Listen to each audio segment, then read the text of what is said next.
produce chemicals on an industrial scale. Okay, I believe that. You have more firsthand knowledge and study than I do, but I've read plenty that would lead me to want to read your book. I feel like Well, I appreciate that, man. Information's channeled through the pyramids, and I feel like that might be why they're there. But what else? So what was that?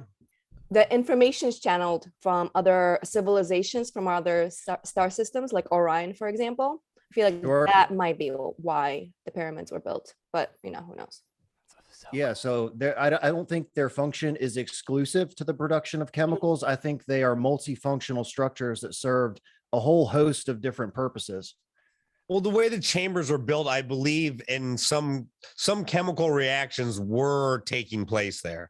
For what reason and why? God, I would love to know. I would love to at least just sniff the answer, Yeah. So I've been in the proverbial booth all day today. Saturday's my recording day, and I'm about to release an episode about the chemical analysis of some samples that were taken from inside of the Red Pyramid of Dashur. I just got that chemical analysis back. And my next episode is going to be the results of said chemical analysis. Oh God, you got a new listener. You got a new fucking listener. You're the Land of Chem on YouTube. I like this guy. Dude, he's awesome. And even better, I love it too, because you had an actual chemical engineer, a professor of chemical engineering, and you took him your work and you said, please debunk this. I'm going crazy. And not only did he verify that it's completely possible, he wrote the foreword to your book, which is amazing.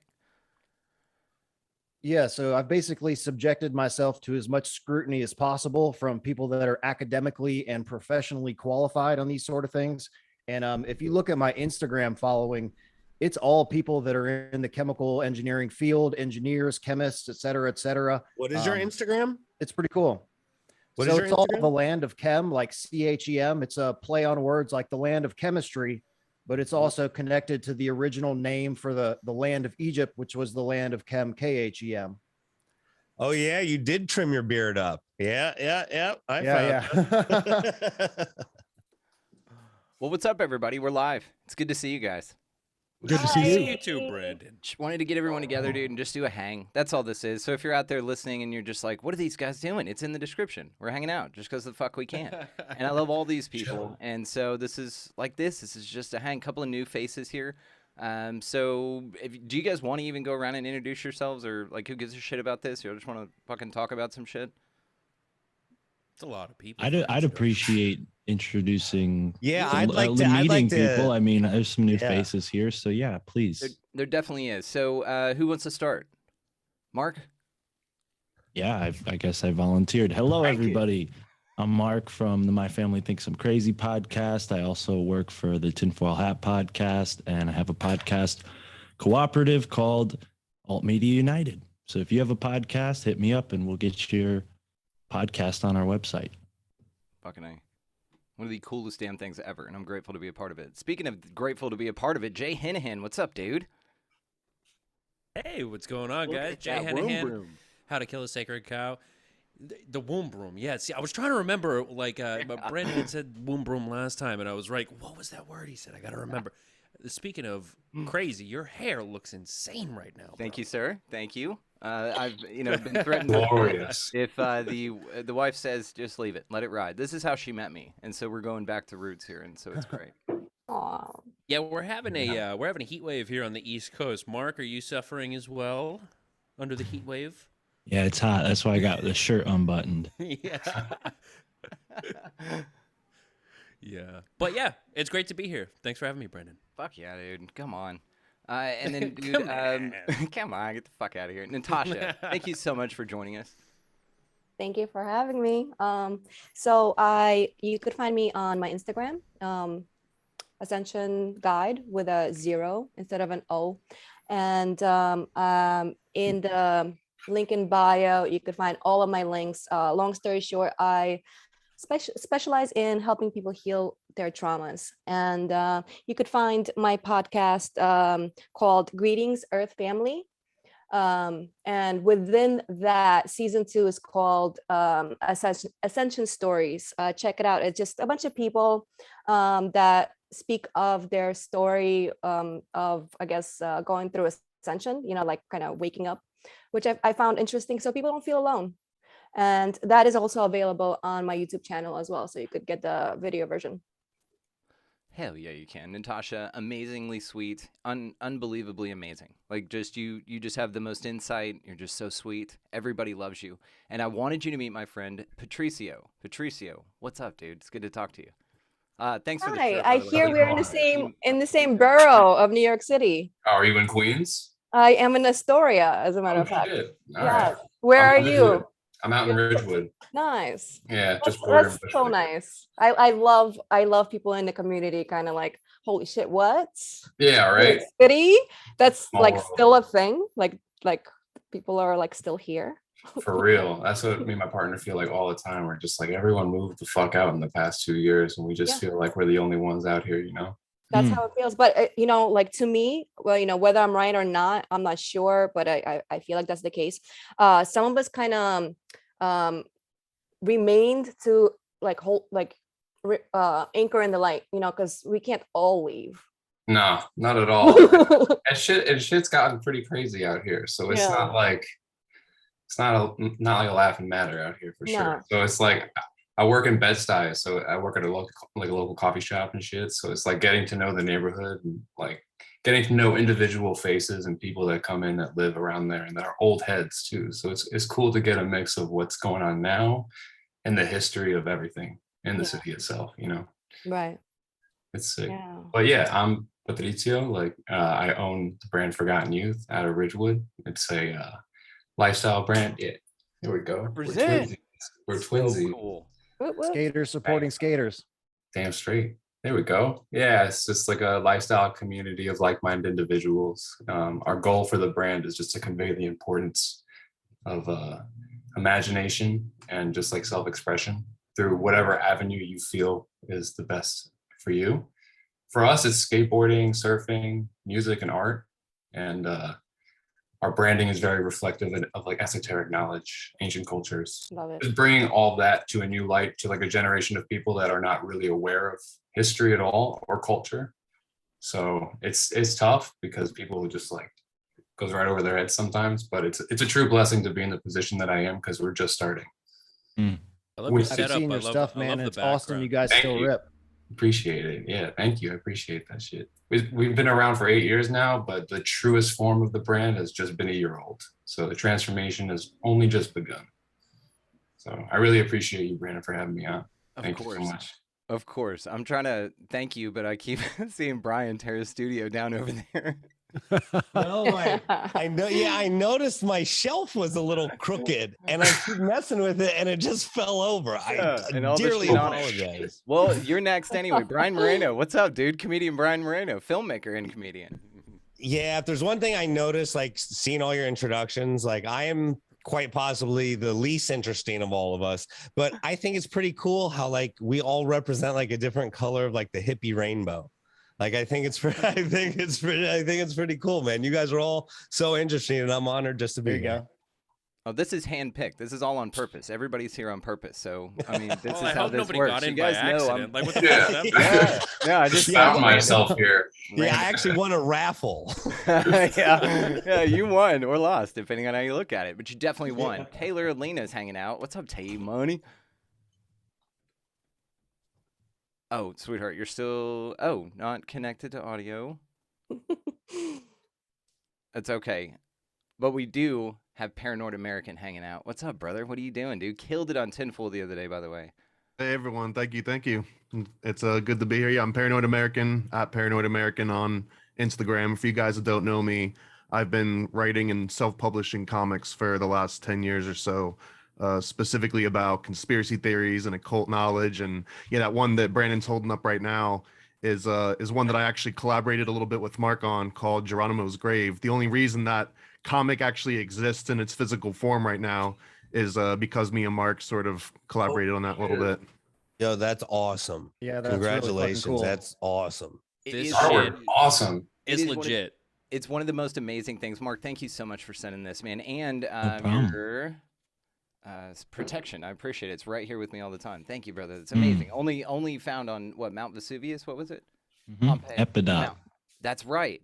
And he sent me all this cool stuff. I just love everything about everyone. Thank you again. But this is badass. It details like Geronimo's grave, and it talks about allegedly about the skull and bones, how George Prescott, Daddy Bush, Granddaddy Bush, jacked Geronimo's head from his grave, and they allegedly. That's right, and the script is completely based on the closest accounts that I could find. I mean, it's obviously a lot of rumor and conjecture, but I did my absolute best to go in and deep as far as I could and bring out whatever seemed like the most relevant. So yeah, it kind of traces them just as, you know, out as like a bunch of college frats would do, getting drunk and like, hey, what are we gonna do tonight? It's like, hey, let's steal Geronimo's bones, and then that's essentially what the book's about. No, man, this is it's such great work. Like it's the illustration is. I mean, I've always loved people that can illustrate. Well, the artwork on that one was done by a good friend named David Brame, who lives out in Alaska, and I think he was just nominated for an Eisner Award this year. Damn. So definitely go check out David Brame's work. It's kind of cool that we're all here because Jay and I are actually working on a project that was very much inspired by my first conversation with Thomas on my podcast. I realized he had this comic book already out there, and I'm like, dude, I need this. It's connected to everything I'm researching. So yeah, Brandon, thank you for giving us an opportunity to talk about that. It's kind of a secret project, so Jay and I are going to keep our mouths shut for a little while about it, but look forward. I've heard, you know, I'm privy to a little bit, not enough. I mean, Jay was very, he couldn't be, you know, tortured into telling me, but it sounds amazing what you guys are working on. And my lips are sealed until you guys roll it out. But dude, I've got an idea for a comic book series for you, Paranord. We'll talk about it off air. Okay. Absolutely, okay. Man. Taylor, what's up? Aw, nope. This is great. Oh, wait, they're hearing you. You came back for a second. There was a slight faint noise. Just wait. Maybe it like warms up. And it's gone. We're getting a ramp up. Keep talking. Testing. Dude, Testing. You got Can you it. hear me now? Yes. Yeah. Okay. Sorry about that. I don't know. Technology has just been super weird. I've been having a lot of like paranormal, like alien experiences. So tell us about it. They've been fucking with my technology. Do you have any more Mercury's volume in retrograde. Just saying. Taylor, can you send more volume? Yeah, it's a crazy time right now. Is that better? That is much better. Thank you. Okay, sweet. So sorry about that. No, don't be. Yeah, so I'm Taylor. That was quite the introduction, I suppose. I am a shadow work integration coach. So basically all the stuff that everybody tries to run away from, I'm like, let's fucking dive in. And so, yeah, that's kind of what I do. Got the craziest ayahuasca stories. It's amazing. I'm just weird. She's very creative, really, really awesome. Love her. We're me and Natasha are both neurodivergent starseeds, so yes. It's pretty dope. They one upped you there, Brian, again. Neurodivergent starseeds, bro. What's up? Sonny, we bring the heat here. Speaking of bringing the heat, Jeff Drum, what's up, dude? You caught me off guard there, man. Dude, this is a truly amazing and just awe-inspiring cast. And the word synchronicity keeps coming to mind as I hear everyone's introductions. And I feel very, very fortunate just to be included in this group of individuals. So I really appreciate you having me on. My name is Jeff from the Land of Chem, CHEM on Instagram and YouTube, Pyramids as Connected to Ancient Chemistry. It's awesome. Thank you, Jeff. Thanks for being here. It's one of the coolest damn things ever. Like you hear it and you're just like, all right. And then you hear you say it and it blows your mind. It's one of the coolest damn things ever. And I absolutely love it. And you're just a cool dude. So thank you for joining us, man. Yeah, it's still one of my favorite episodes. Oh, it's insane. I appreciate that, Jay, man. It was a good time. And yeah, I think I've been on pretty much everyone's show on here. And I think Mark actually coordinated my appearance on the Tinfoil Hat podcast. So Mark, I appreciate that, getting that together. No problem, brother. It's just my job. But I would love to have you on my podcast, as a matter of fact, because I listen to you and Brandon talk as well. And yeah, very fascinating stuff. So cool. It would be a pleasure, sir. And you're starting to do tours in Egypt, which is great. So if you guys ever want to go with like the man and he can take you to all the really, really cool stuff, just hit Jeff up. He's awesome. My wife And there is an official open invite to anybody on this panel for the upcoming trip, September 2022. I put the invite out to Brandon already. We'll see if we end up going, but I got a small crew of people that have been hand selected that are going to go, and we're going to run basically my same research expedition that I've done during the past 3 years with a whole group of people. And it's going to be a truly amazing experience, and I'm already excited to go.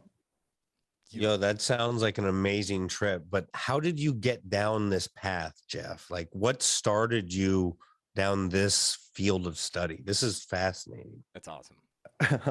So I think with all these like alternative researchers that are interested in Egypt and the Egyptian pyramids, it starts back with like watching Raiders of the Lost Ark with my dad when I was a kid. Fast forward 20 years later, I had just gone through a breakup with a horrible ex-girlfriend that I had bought this house with. I bought her out of the house, and I was working in the IT business at the time, and I got a huge commission check.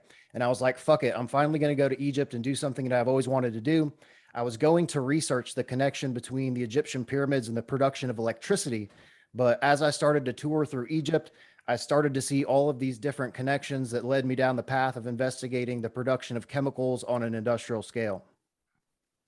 Wow, that's a great story. Hell yeah. Good for you. Thank you, sir. It's a lifelong dream finally come true.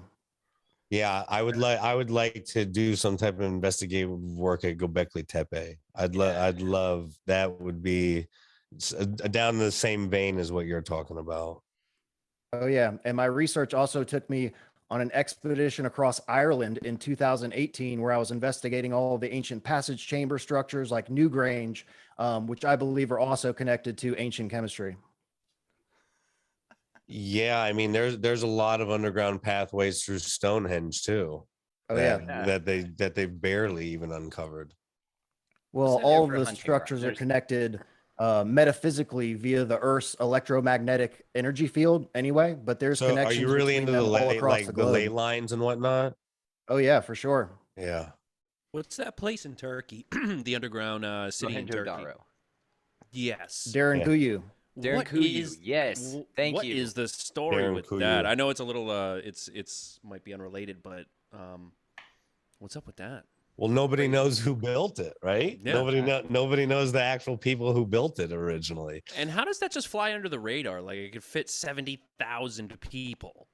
Like that's like. You heard the story about how they found it? No. How did they find it? So the story is the guy's doing renovation on his house, and he's going to like build a basement. So he's tearing up some floors. All of a sudden they find this massive underground passage that leads into this huge underground city, like literally multiple stories underground with sliding stone doors and all these acoustic properties and stuff. So they just happened to find this thing when they were digging up somebody's basement. That's the beginning of a movie. I would just like, if that happened in my house, it just drops at the bottom, in the basement. Nope. Not doing it. Wall it up. Cement immediately. Before we forget, just because I don't want to be an asshole, Ryan Cook. Now, Ryan is the person who's known me the longest here. He's known me longer than my wife. I've known this dude for well over, 20 years? Yeah, 20 years for sure. Yeah. So, I think we met when you were, I don't know. Were you 20 or were you 19? I have no idea. I was so fucked up. But you're going to we met at a party. Me of the things that we did. I have no idea. Oh, I got him. And you said in the email you sent out that we could share our screens, right? Oh, God. Is this what this is going to be, Ryan Cook? So Ryan also, dude, fascinating guy in his own right. He's starting his own show as well. Screen share enabled for you there, bud. Thanks, man. Well, I'll get there in a minute. I do a YouTube channel. I've just been kind of experimenting with for the last, year or so, trying to figure it all out. I am going to start a podcast because I've been watching Brandon stuff, and I was like, you know what? I've toured the world with King's X and with another band called Razor 13, and I've got all these tour stories. So I thought, oh, well, let's talk about that, and then maybe it turns into something else later. So the podcast is called The 13. Nothing is out yet. I'm going to drop them all in a batch, as suggested by my good buddy Brandon here. And once that gets going, we'll just see where it goes. My YouTube channel, I cook. I eat hot peppers, which is what everybody does, but it's fun and also stupid. What else do we do on there? We travel, we taste test food, we do all kinds of stuff. In real life, I work in oil and gas, and that's boring. But yeah, let me share a photo or so. So you said it's enabled. So all I got to do is hit my screen. Yep. I want to share, and I want to share that. Beautiful. Oh, Jesus Christ. God. All right. So we're hanging out. That's you and me hanging out. I don't know, 20 years ago. Yeah. I got plenty of them. Oh, geez. There's you driving when you thought you were moving to Oklahoma. I did for one day. Yeah, you did for a day. We got ticks all over us that day. I said, nope. And we're like, no, we're out. When did you decide you weren't? We were so high. We got so lost. I had no idea where we were going. It was awesome. There's Tex. You look great there, Brandon. Oh, thank you. Look at this guy. Look at this guy right here playing at some park. The rest of us, right? Right. Yeah. Well, this was St. Patrick's Day or something. That was at South by Southwest in Austin when we played down there. And everyone's wearing green because it was like either. Yep. St. Patty's. 2007, dude. Jesus. Look at this fresh face, folks, just ready to take on the world. Yep, that's your boy. You right and there. me. See, you and me hanging out. That was back it. to basics. There's the haircut. I don't know where that was at Sal's house, right? Vogue. Yep. Just fucked up, dude. Don't remember. And you and me just jamming. Yeah, we were young. It was fun. We've known each other for a long time, man. And thank you very much for having me on the show. I appreciate it. Oh, this one. You got to get on the knees and rock out. You have to. You only do that once, though, because you find out how much that hurts. I was a younger man. I was probably doing quite a bit of coke. So, it was impervious. It was good times, man. Thank you very much for having me on the show. That was good fun. times. Thank you. Yeah, of course. Of course. You're part of the crew. So it's same. Alt Media United has its doors open when you roll out. I can't wait for you to be a part of that. And Mark, I mean, you'll see. He's just awesome. Again, everybody's here on purpose.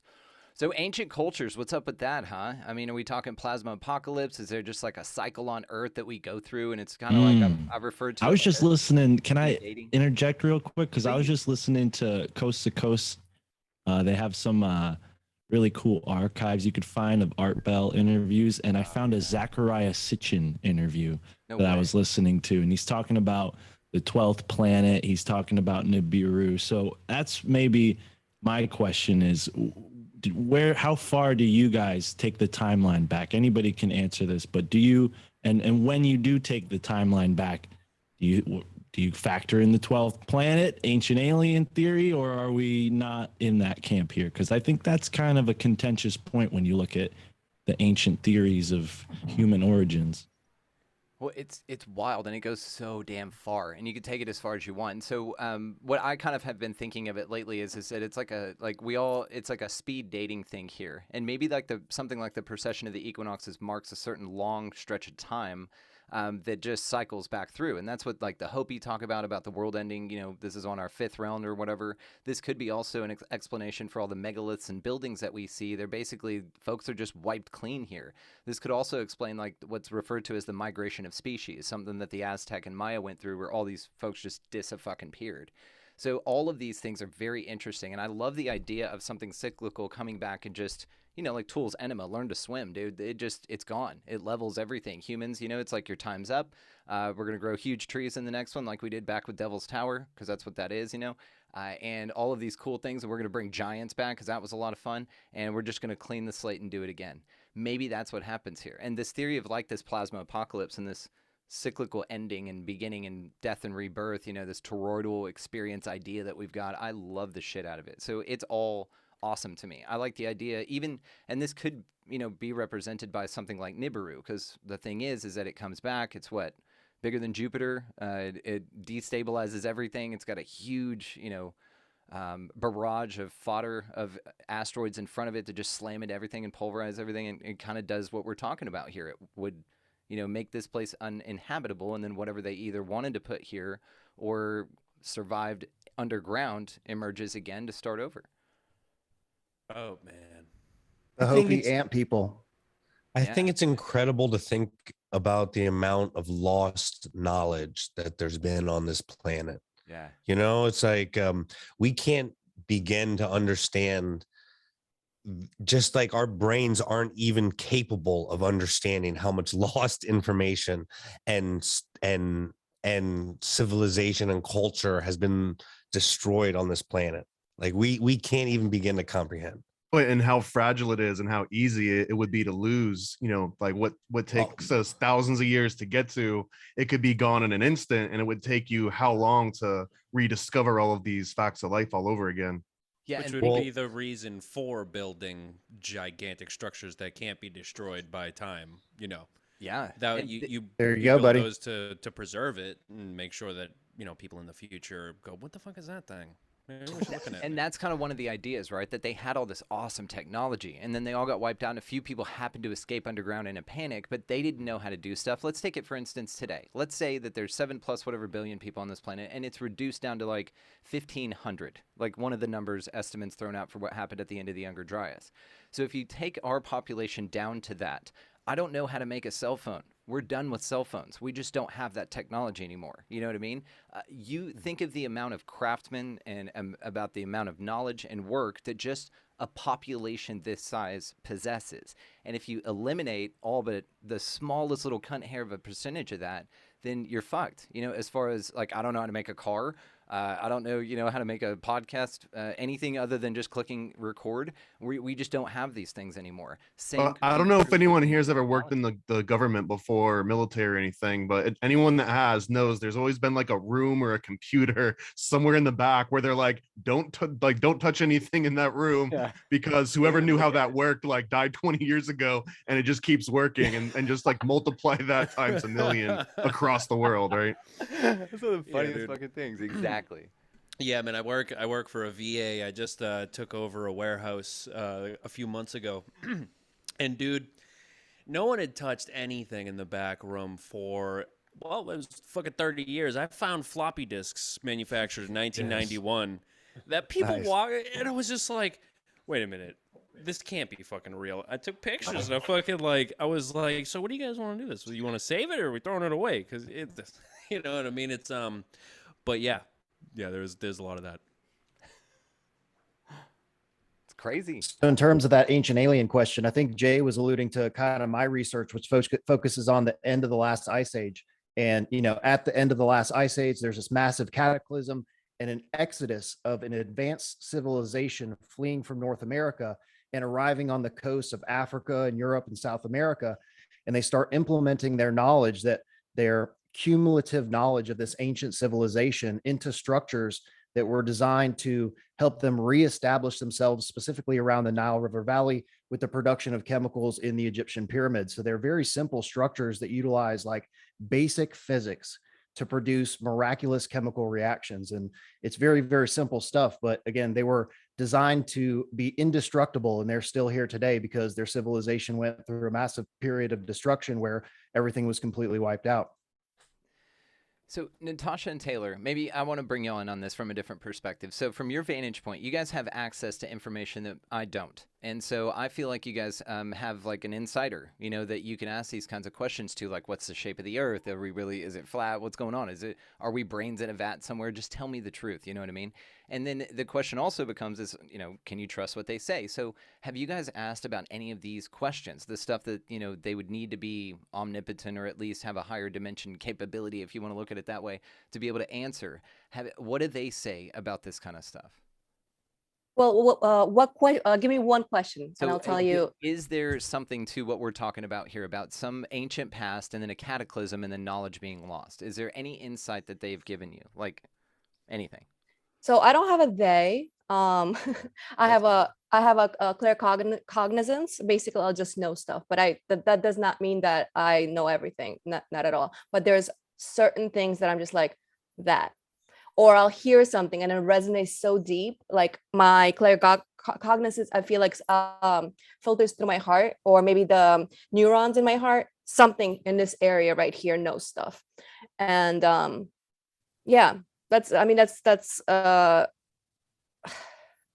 it's just there's cycles for sure. Things get lost. As we know, there's the dark forces that don't want us to be empowered, and that's why that kind of thing happens. Also, we get a little too cocky, and we start fucking shit up, like in Atlantis. Part of the fall, from my understanding, is they were just doing like too much stupid shit, like again, getting a little too cocky. You need to, for a civilization to work, you need to make sure that you respect nature and that you respect technology. You can't just willy-nilly do whatever the fuck you want. You got to be disciplined. You got to be smart. You can go really far. Just don't be stupid. Oh, also, I wanted to mention those civilizations that supposedly disappear, right? So my understanding of that is perhaps what happens is that they're just entering a higher dimensional space. So it's not exactly that they're disappearing. They're still present. It's just those of lower vibration cannot perceive.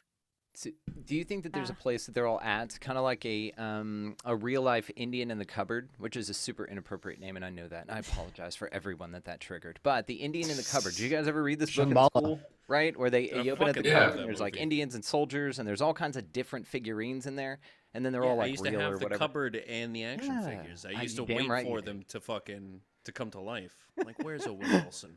One thing, can you guys still hear me? Yes. Yeah, you sound great. Okay, just making sure. So I kind of want to piggyback off of what Natasha said. And one of the things that I've kind of learned just from like channeling information and things is especially with like Atlantis. So basically what happened with Atlantis, from my understanding, is there's a civilization of people in Atlantis. And then the Draconians, who are quote unquote like lizard people, they came to Atlantis and they gave them all this technology, and they're like, hey, like, if you let us into your society, we'll give you all this technology. And half of the people didn't want them there because they knew that they were kind of bad news bears. And then half of the people were like, that sounds like kind of good, like, let's just do it. And so they got kind of greedy. They fucked everything up. They like destroyed their whole like ecosystem, and then they created this kind of that's kind of like where a lot of duality came from. It's like they were living in this like high vibrational state, and then the Draconians came and basically fucked things up and created this dynamic. Yeah. And so it destroyed their whole civilization. And kind of what Natasha said is a lot of times we can only perceive so much because we're in the third dimension. So everything is layered one on top of another. So there could be like 20 different like other beings sitting next to you, but you're not going to see them because you can only perceive what your eyes allow you to perceive. So there's so many different like worlds and realms that are all over us, and we just can't perceive them because we're not tuned into that specific vibration. And so some of the stuff that's quote unquote lost just isn't in our perception anymore. Exactly. Yep. Yeah, it's like a language we don't read in anymore. Yeah. Exactly. Yeah. Sounds like that keeps happening too, isn't that? That sounds a lot like what the treaty that Eisenhower supposedly signed with the aliens, or not a treaty. Yeah, sounds a lot like that. I wonder if that just keeps happening. I don't see the point of a treaty. I think, even that, right? There's like controlled opposition in all of it. That Richard Doty guy. I mean, he's famous for having a guy commit suicide because he's a CIA informant that infiltrated UFO groups and started planting disinformation so bad that it drove this man to kill himself. And he's still out there in the UFO circuit doing his thing. Now, I mean, I haven't talked to the guy. I'm not talking shit. I'm just saying the facts of what we know about this guy openly.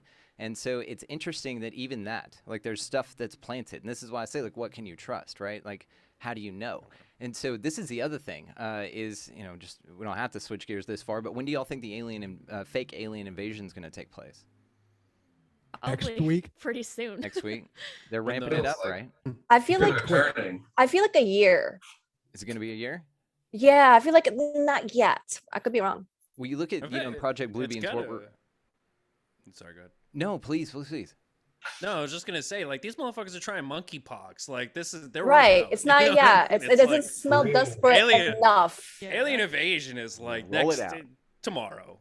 They'll fucking roll it out tomorrow. Right. Well, and this is the thing. Like, and all this is from Project Bluebeam, of course, which is like one of my favorite theories because it's so batshit and elaborate. Like, you got the earthquakes that unveil ancient writings that no one's ever seen that actually confirm that all the gods are wrong and that there's one God and that we're okay and that it's all okay. Everyone's forgiven.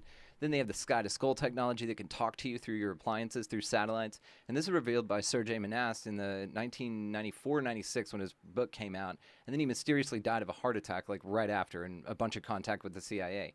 So anyway, they have this like crazy hologram technology. They've got, all these UFOs that are going to come out, and they're going to like Jesus is going to battle them in the sky and stuff. It's cool. It's super elaborate. It sounds so much fun.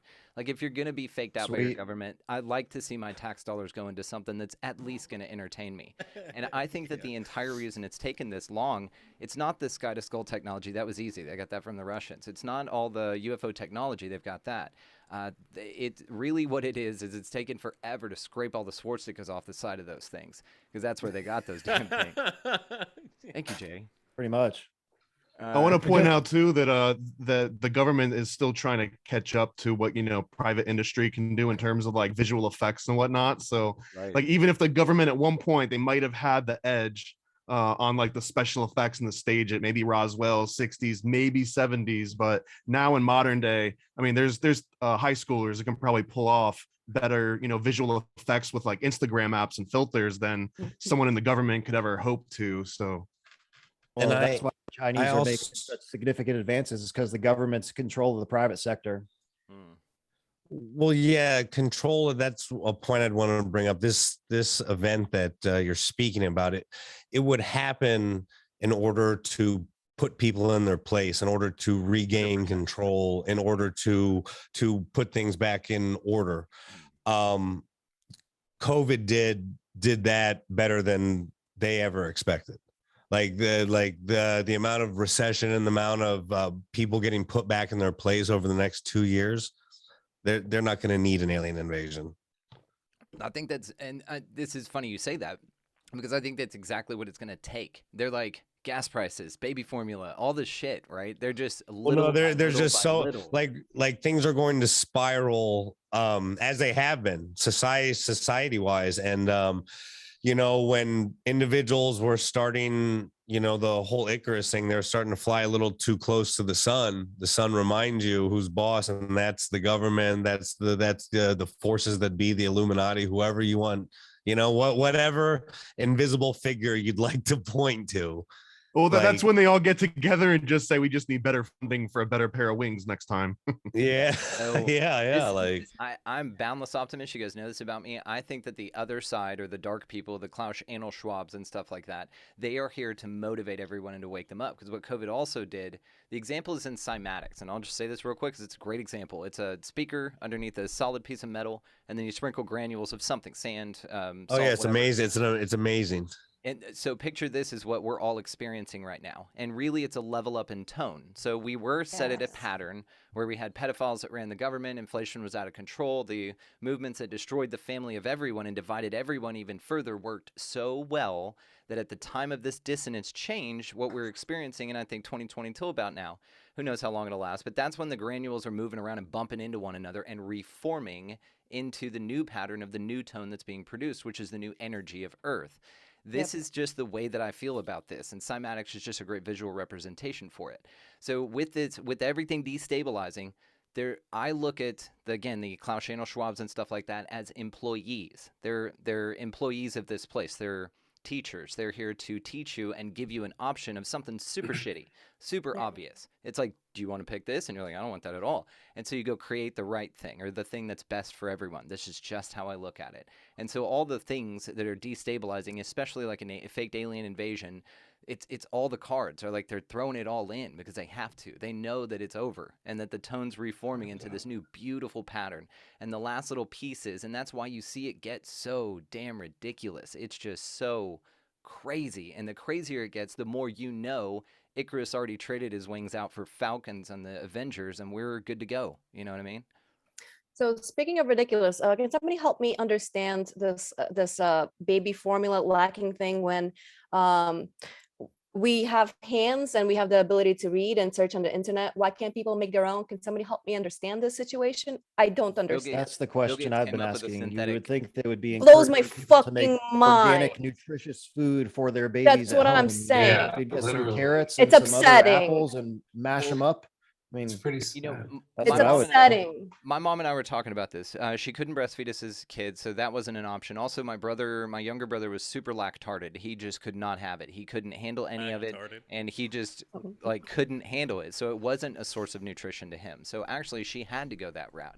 And this Right. is another thing that people don't consider. But what's to answer your question, Natasha, our savior Bill Gates has actually at the same time been working on all of the synthetic stuff that he is going to provide for you. So it's all good. It's already taken But care like of. I right? hear you. I hear you. But again, just like this whole freak out, why can't people take shit into their own hands? It's We're like going working back to like decades ago, I don't know, Russia or wherever the fuck, when they were like, oh, we out of bread. There's flour, there's fucking water, there's whatever, it takes. Well, Yeah. think There's about it. bread Ingredients, yeah. and it's cheap. Make it. Yeah, Think of but how there's dependent- no titty police. So who's gonna stop you from breastfeeding your kids? I mean, maybe I'm out of the loop. I don't watch the news, but I'm sort of gleaming what you guys are talking about. And Yeah. I'm just like, as long as you're taking care of your health and making sure your body is clean, why can't you breastfeed your kids? Of course, the media is gonna propagandize you Yeah. to do elsewise, but I don't think that that's Well, going to let's- affect us. Let's It's also say the best let's thing say for somebody it. can't feed for whatever reason, they can't feed, from their titties, right? Why can't people make their own? I don't think they know it's an option because a lot of it comes down to conditioning, right? So Yeah. everybody Yep. is I just get so conditioned frustrated. to rely And on all education, these too. conveniences. And so if they don't know and they've never been giving the information or the direction to lead themselves to look this information up, then they're just going to go off their autopilot and be like, oh, fuck, we're fucked. We're going to rely on the government. We're going to rely on XYZ. And then they're going to Bill freak out Gates. and it creates, and it creates panic. And this is exactly what they're trying to do is But create that's that in the sense of same panic. in the same sense of what you were saying before of like, this higher frequency, this higher dimension. I mean, those people who make that decision, they're in another reality from you and I. I mean, literally. So Literally. why bring that energy into your space? You sound very upset right now. That's why I'm saying this. Because my problem is people need to take life into their own hands. I Come think that's on. what- But think I that's what- hear you, Mark. You're absolutely right. more You're and more people are figuring this out, but it takes getting angry and upset and this moving you in that way for you to realize, oh shit, and you kind of feel a little bit behind the line, but that's okay. You're right on time. You're not late to the party. You've got plenty of time, but this is the motivation. This is why that thing in 2020 had to happen that way. Again, this is just how I Right. see it, is because it was this shakeup. It threw everybody on their heels, and it started making people question number one, which is great. And I know it's not in the media, but it's the vast majority of people really do have a good handle on now asking at least the right questions or just asking questions, and maybe just a little couple of things like, hey, well, let's just start a little garden in the back, just look for salsa, just a little salsa garden. And then that turns into some I think self-sufficiency. 2022 was really like a divisive year for a lot of people, where it was either you take the path toward ascension and fulfilling your own destiny, or you kind of go the opposite route and you descend into a lower frequency vibration. And if I hadn't gone through all of the absolutely horrific things that happened in 2022, I would not have gotten to where I am today. So I'm like Yeah. unbelievably grateful of that split in the road where I chose to go one direction as opposed to the other. And you can really see how it affects different people, whether they absorb all of that negativity and let it permeate into their existence, or whether you generate your own frequencies and vibrations and go with that, which leads you in a completely different direction. Speaking of taking things into your own hand and gardening, so I started. I had bought this system. I guess it's called a hydroponic system, and the brand name is called Garden with a Y.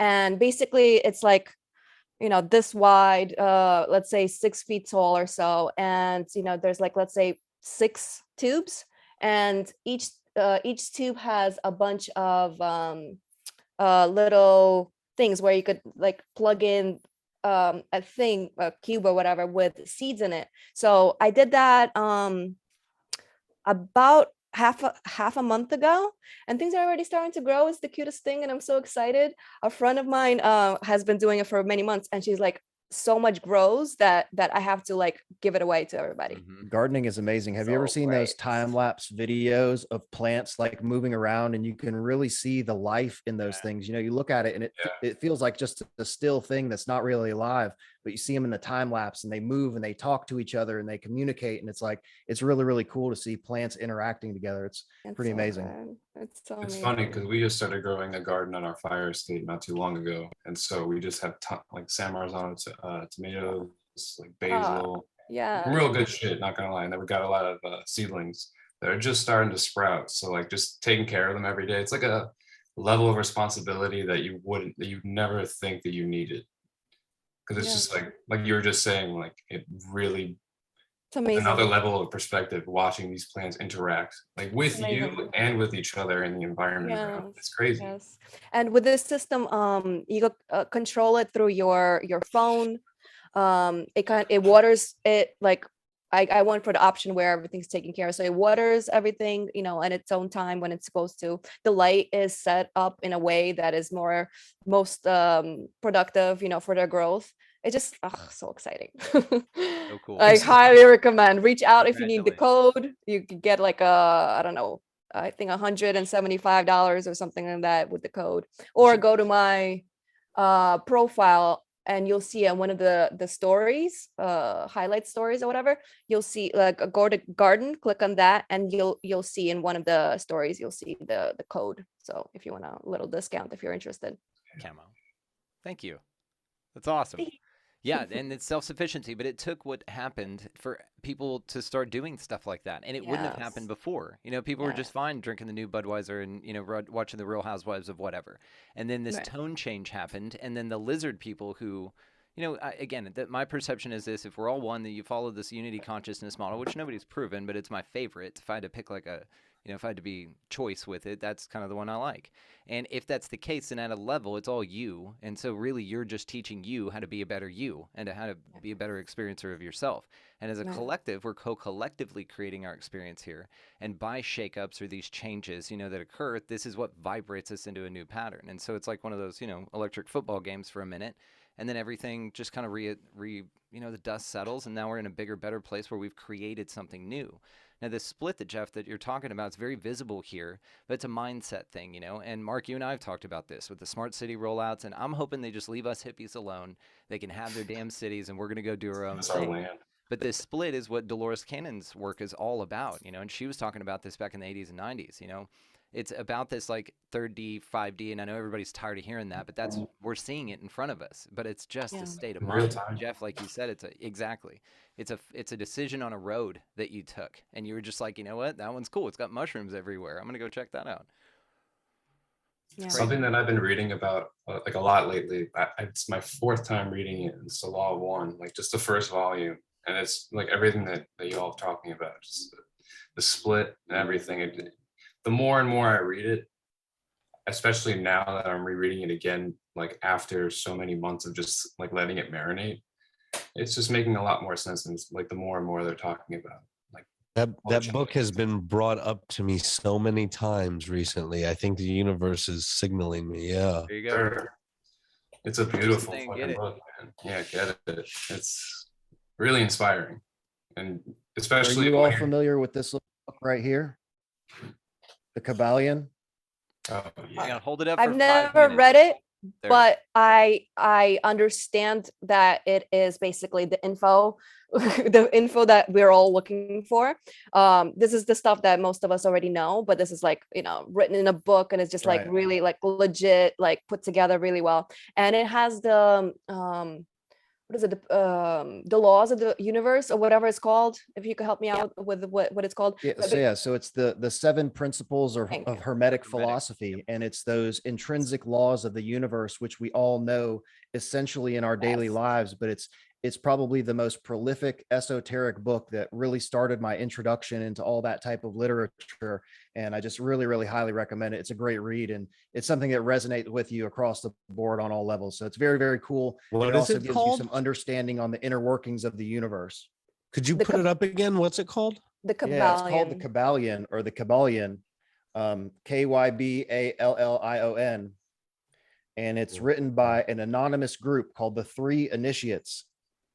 It was probably channeled, but the info, like the 7 principles, like I've been obsessed with the 7 principles for forever, maybe close to a decade now. It's just so, like, for example, the first one is the universe is mental, as in it's mind. Correct. Yeah. It is the mind. So basically, in other words, all of us, right? We are one mind. That's the whole, like, we are one situation or perspective or whatever. It's just love it. And you wanna hear Everybody has to read it.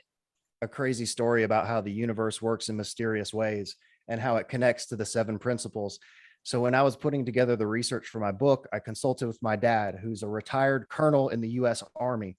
And he ended up going to this presentation on the 7 principles of Hermetic philosophy with my stepmom. And this is something that I would never expected a lifelong military hard ass to go and see this type of thing. Long story short, he starts talking with the guy giving the presentation, who turns out to be a Rosicrucian. He gets this guy's information, and that is the chemical engineer with whom I ended up consulting to finish writing my book. So the universe not only put my dad in contact with this guy, but inevitably put me in contact with him.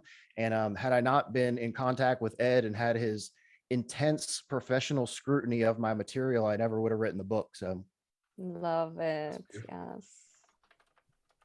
I love it. I'm very happy I came on today. You all have enlightened me to a few things that groups like yours, like, as much as I enjoy the entertainment industry and what I do, there's so much more out there. You know, like, I'm not necessarily a Hollywood type guy, but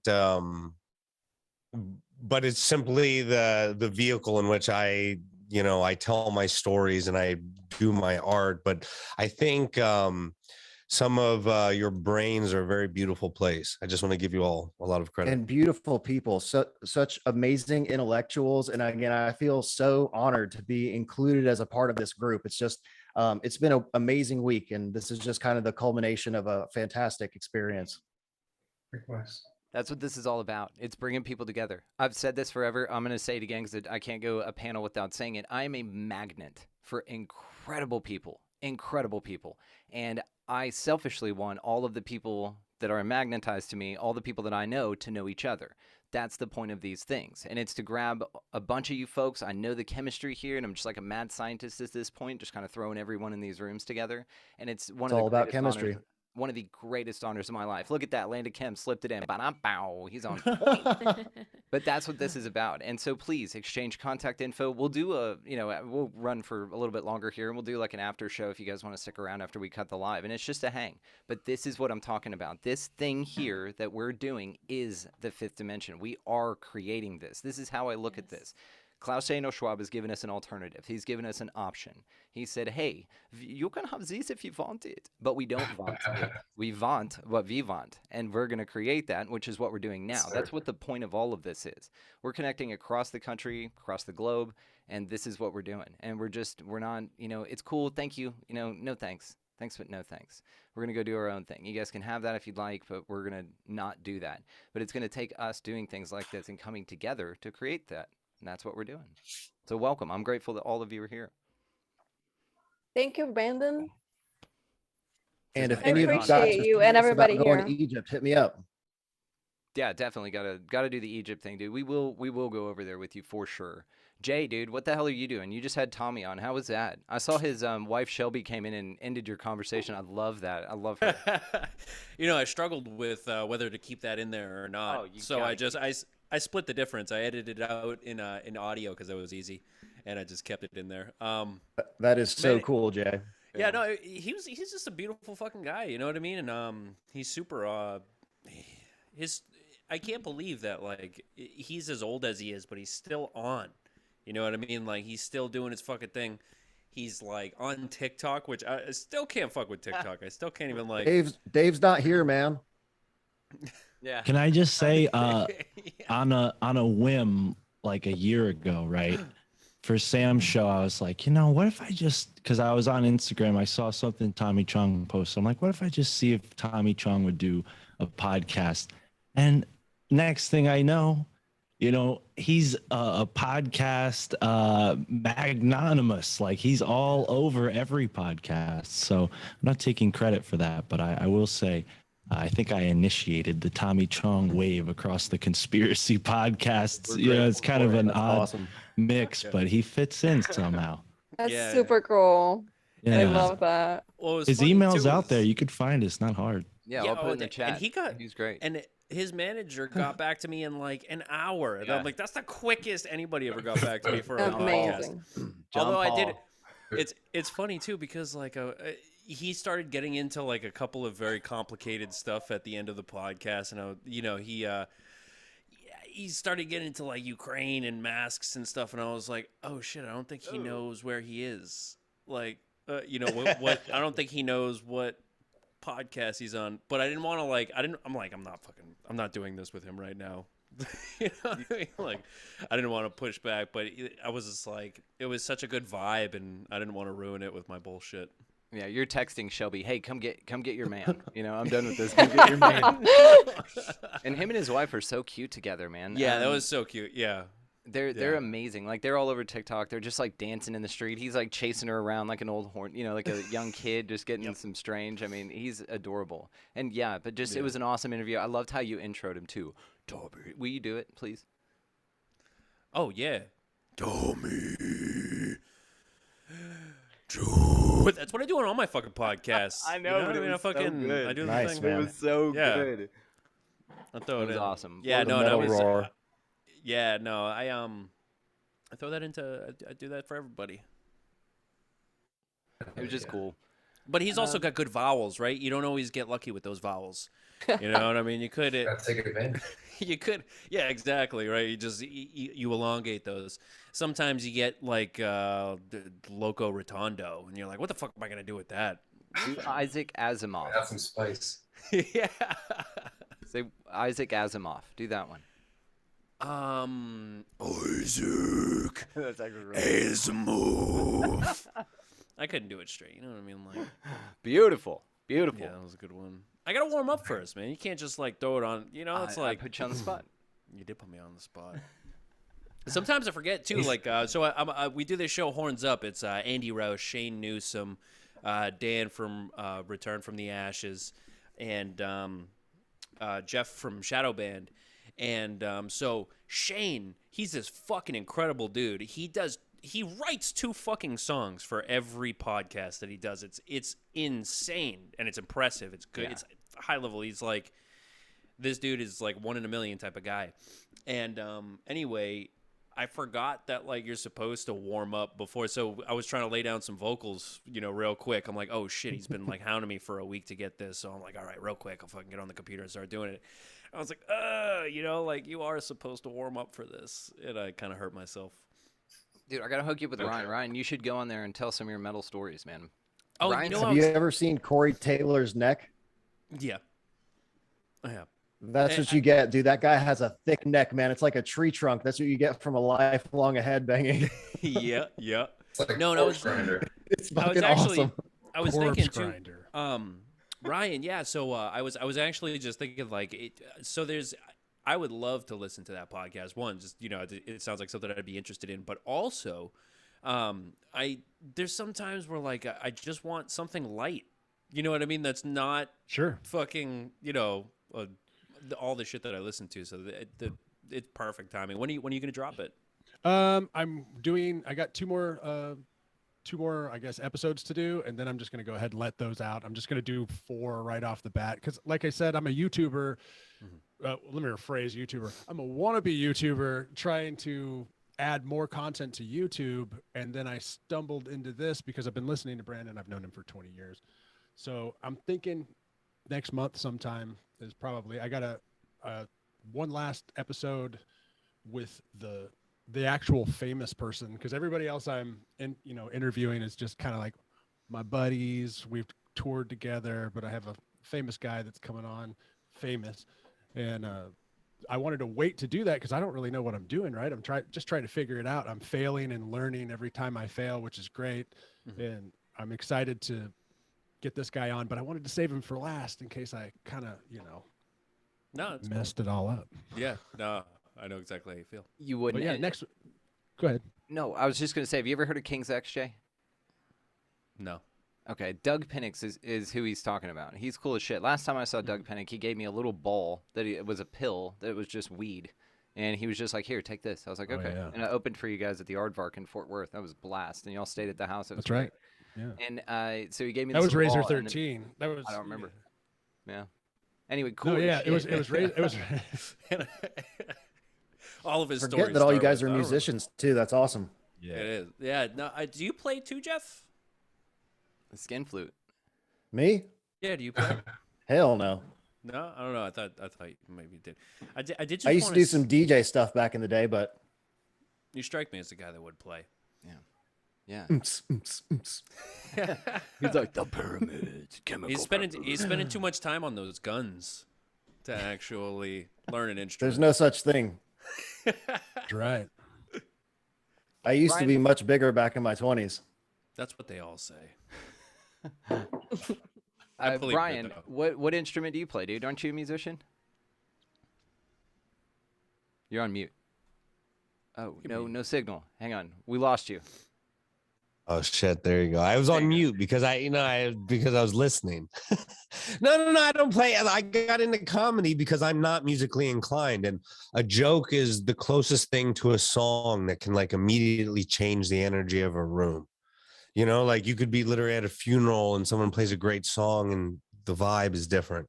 And comedy and jokes was the closest thing that I ever found to that. And, words are my gift, putting them into groups and, letting the universe decide how they're taken. Do you have a YouTube channel, Brian? Yeah, Brian Moreno. Yeah, you can just, Cool. There's only one other Brian Moreno who's famous at all, and he's just famous because his dad was famous. And do you have your sets on there? It's the worst. Yeah. I have All right, sets. I'll check it out. I do a YouTube show. I also have a bunch of short videos and stuff. Nice. You can see the trailer for Dreamland.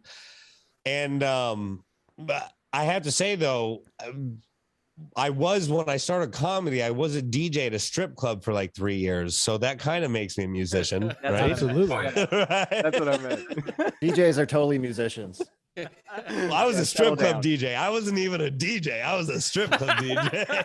I played 3-minute songs, and if you played any more, some girl's gonna come slap you. Three cats. And here's candy. Yeah. Well, that's not. There's two different kinds of strip club DJs. There's the like that kind of coming up next, kid. Like Ladies that. and gentlemen, let's bring on Star. Yeah, but for me, I was more of a gentleman. The better the tipping, the better the stripping. Stuff like that. Like I was smooth and silky. I want to know who decided, especially like these these archetypes for radio hosts or whatever like that. Like every time you hear a smooth jazz station or something like that, like we're listening to the sounds of Miles Davis circa 1960. It's like, who the fuck? Like, why is it have to be that? You don't want me delivering your smooth jazz. You'd be like, this fucking guy in my ear again with Miles Davis. It's like I would prefer the juxtaposition. Juxtaposition. How's that word work? Yeah, I forgot. It's like the most bipolar jazz station ever. They're real calm during the music, and then they get anxiety during when you come on. And you got to calm them back down with the music. So it's like one of the best models. It's a good vertical integration model. You ramp them up and calm them down. They're stuck. Yeah, they've just kind of decided what voices fit best where, because if you think about it, radio for a means of communication has been the longest and most predominant, and podcasting is just AM radio. It's the same shit. So it's been analyzed and studied and optimized and literally beaten to death. So they kind of know, like they have, there's always people like Howard Stern that can kind of break a mold and do something that's a little different. But for the most part, when people are going to say like a particular podcast or a particular medium for even like music, like sometimes you're in a mood for like some of that, something to make you move.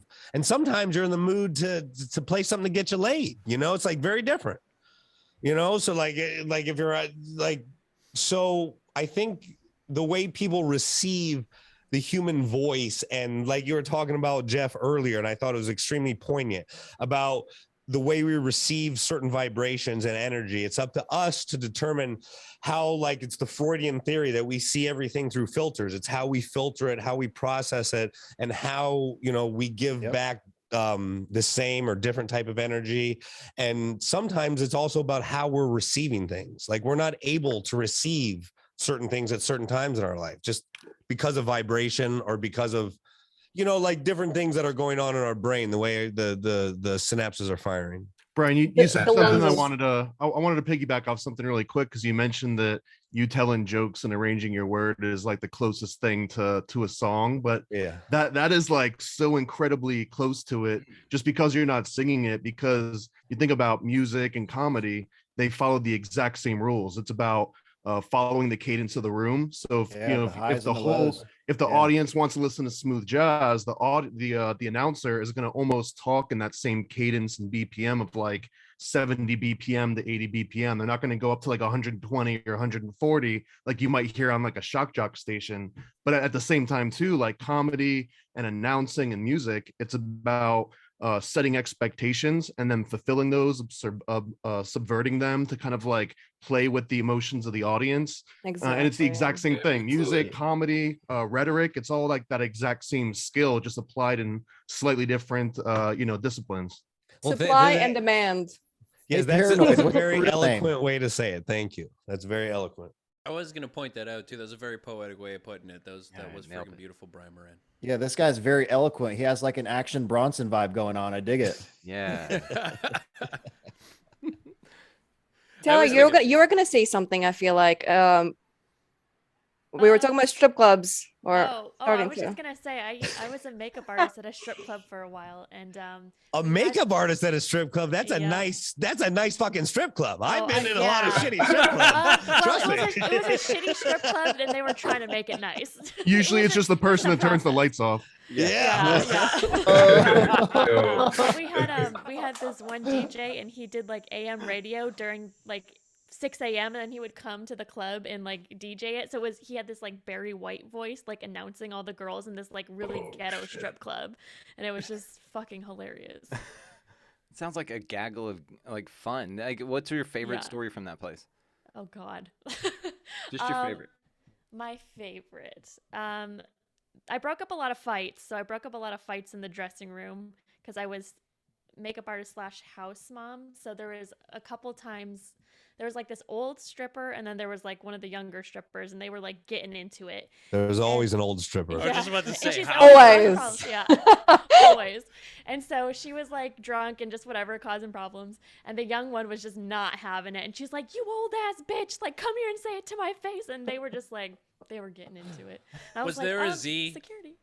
Was there what? Was there a Z? Oh yeah, there was there lots some of Z's. snaps and All some- the Z's. All the Z's. A sassy Zorro. That's my favorite one. If I ever see those pulled out like in person in real, I'm like, yes, please, let me see this. You can manifest them into your reality. Maybe Careful I'll what just you wish start for. doing it. I'll just start doing it like, Yeah, yes, you be the change you wish to see in the world. Be the change you wish to see. Yeah. This Goals. situation calls for a Z snap. Yeah. I shall said no oblige. phone. Feel free to integrate them into your daily conversations. Right. Yeah. So I was saying, fuck Bill Gates. They're like, that didn't really fit. They're like, I'm new at this. I'm sorry. I'm working on it. I'll dial it in. Do it at the wrong times only. I always love it. Yeah. So whenever I have to call someone for help, we call a help desk, a centralized service out of Alabama or something like that. Like I always get the black lady, right? Like with the fucking and she's like, "Yeah, honey, how can I help you?" You could hear it, like it's so beautiful. I love it. You know what I mean? Like, and the difference between like up here in the north, we want everything done so fast, and down there, like it's gonna take an hour and a half. Like it's just like I love calling the help desk. It's a beautiful thing. Things in the South move a lot slower, that's for sure. Yeah. Oh, what a change of pace. It's As a Yankee myself, trying to walk around in like downtown Charleston, you're like speeding past all these people. It's just a completely different lifestyle. Yeah, I could Such a imagine. hurry. And I'll tell you one, like the first time I was ever in New York City, I think it's 2008 or something like that. And here's this old Texas boy dropped off in the middle of Manhattan. And I'm like, man, look at this. This is so great. Why is everyone walking so fast? Everyone's got somewhere to be. And like time is money. That's right. That's right. And I'm like, New York. Right. Yeah. And that's great and all. But I wasn't used to it. I kept getting bumped into it. I was like getting turned around. I thought I was in a video game. It was crazy. Nah, you're not missing anything. They're in a big hurry to go wait in line. It was cool. Speaking of Texas, you guys, I'm just curious because like people keep telling me move to Texas. So I'm like, but I would love to have. No, you can move to Texas. Everybody else. Yeah, no, I'm cool. Hang out. How do you guys feel about? I mean, I don't know what the case here with you guys is, but how do you feel about not living near a body of water, or do you? I need water. We live at the Gulf. Yeah, I live next to the Houston. Gulf. Yeah. Yep, 100%. I'm next to a whole bunch of lakes and the I'll see you tomorrow. Well, I've got a 3/4 acre pond. I've got a 3/4 acre pond on my property, so I've got a big ass body of water. I'm good. I don't need what is it? See, that's what's been like the Gulf. Yeah, that's what's been kind of like. No, I need water, but that's why I'm asking. Yeah, it's everywhere. Texas is great, but you got to kind of get to. Like if you want to see blue water in Texas, you got to go real south. Yeah, because all of the rivers are draining into the Gulf right there. So it's all brown, it's all mud and stuff. So I mean, it's fun, it's cool. beautiful, but fine. It ain't pretty. It's fine. If you really want to have fun with water in Texas, you can't miss up New Braunfels. It's like the number one favorite place to go there. And then I want to also point out, do that big boat and raft things where they have all the boats connected. And yeah, all the exactly. rafts New Braunfels has got like a huge water park that you can go to, but also you can just for like $40 drive up a really tall hill and rent a little inner tube with a chest full of beer and just float down it for like 4 hours. You go through people's backyards and they come out and they give you extra beers and shit. It's such a fun experience. God bless Texas. I'm telling you, that's my brothers went to school down there in New Braunfels, and what you're talking about is Schlitterbahn. We call it Schlongerbong. Okay, yeah, that's like the chain park, whatever. Yeah, and that was the first one. It was a lot of German influence in Houston. There's, I lived off Kirkendall Street and Westheimer and stuff like that. So a lot of Germans immigrated there. And so there's a lot of, like I said, German influence. And so that's where they have, the big, what's that festival called down there? Ryan, do you remember? In New Braunfels, the Wurst Fest or? Yeah, I know what you're talking about. I think it's now that you put me on the spot. They have a whole beer stein hoisting deal down there, and they're pretty proud of it, man. But yeah, New Braunfels is awesome. It's really cool. Down there they have Southwest Texas. It's right near Austin, and what's great about that is that they have their own STD. So it's called so their mascot is the bobcat, and it's called the bobcat bumps. And basically it's a type of herpes that's only found and originated at Southwest Texas in New Braunfels. Congratulations, guys. We're pretty proud of it. Congratulations. Yeah. Cool. Come get some. Yeah. They call it the bobcat bumps. It's like its own damn thing. It's great. That's sick. Really selling Good times. Yeah. Well, cool. What else do I want to talk about? So there's a topic that I don't know why I'm just like I feel the want to bring up and discuss. So there was a post, Brandon, that you had posted let's say a month and a half ago or more, and I don't remember exactly what the post was about, but it's made me remember something that Dolores was in one of Dolores Cannon's books, and so something along the lines of there's a scene that was painted, and there's just like a bunch of women. Let's call them wise women, and they were in charge of adjusting the frequency of, I guess, the area where they lived, and they wore like the Greek, like what it looks like, the white sheets, whatever the hell it's called, tied up with a robe. Yeah.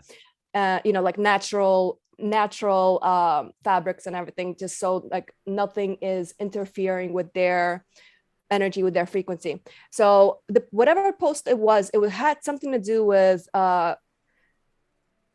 semantics, the frequency but yeah. So it triggered a thought in my mind, whatever you posted, and Dolores Cannon's thing. Basically, the whole Tartarian, what are they called? Star posts. What are they called? Star forts. Yeah. So I guess what I'm trying to do is I'm trying to tie the forts with the information about these women. So basically, like, I guess let's say something's going on, let's say this Mercury retrograde, just a random example, or something's going on with Jupiter or whatever. So basically, it's throwing the humans within, let's say, that area, it's throwing the harmonics of the people, therefore, the everybody that lives there, throwing everything off. So their job, my understanding, just from the scene that was painted, was to use those forts, those star forts, use the churches or whatever, the sacred geometry churches, how like you play the organ, and it emits some kind of certain frequency, which reverberates throughout, let's call it a village, and it goes into the water system, right? And people that drink the water and all that stuff. So basically, their job had something to do with perhaps channeling, maybe this is just like a random idea, I guess, channeling what, let's say, organ notes that need to be played to reharmonize the civilization, the area where they're living. So just a random thought I wanted to kind of like, it just kept like sitting on my shoulders, like talk about it. Don't know why. Here it is. Anybody have anything to say about that? I have an idea why. That's a very interesting topic. Yeah. So all of these churches and ancient structures across the planet are built integrated with sacred geometry in the pattern of the church or the pattern of the temple. Yeah. So like the Temple of Luxor in Egypt, it's designed with the proportions of man. And as you cross the threshold of those structures, those harmonic convergences of geometry that are built into those structures cause a resonance inside of those structures, which is built for spiritual transformation. That's why when you walk into a church, just being in the presence of that sacred geometry and the architecture is enough to create a spiritual feeling inside somebody, not to mention all the decorations and stained glass and all this beautiful architecture. So it's a transformative experience going inside these things.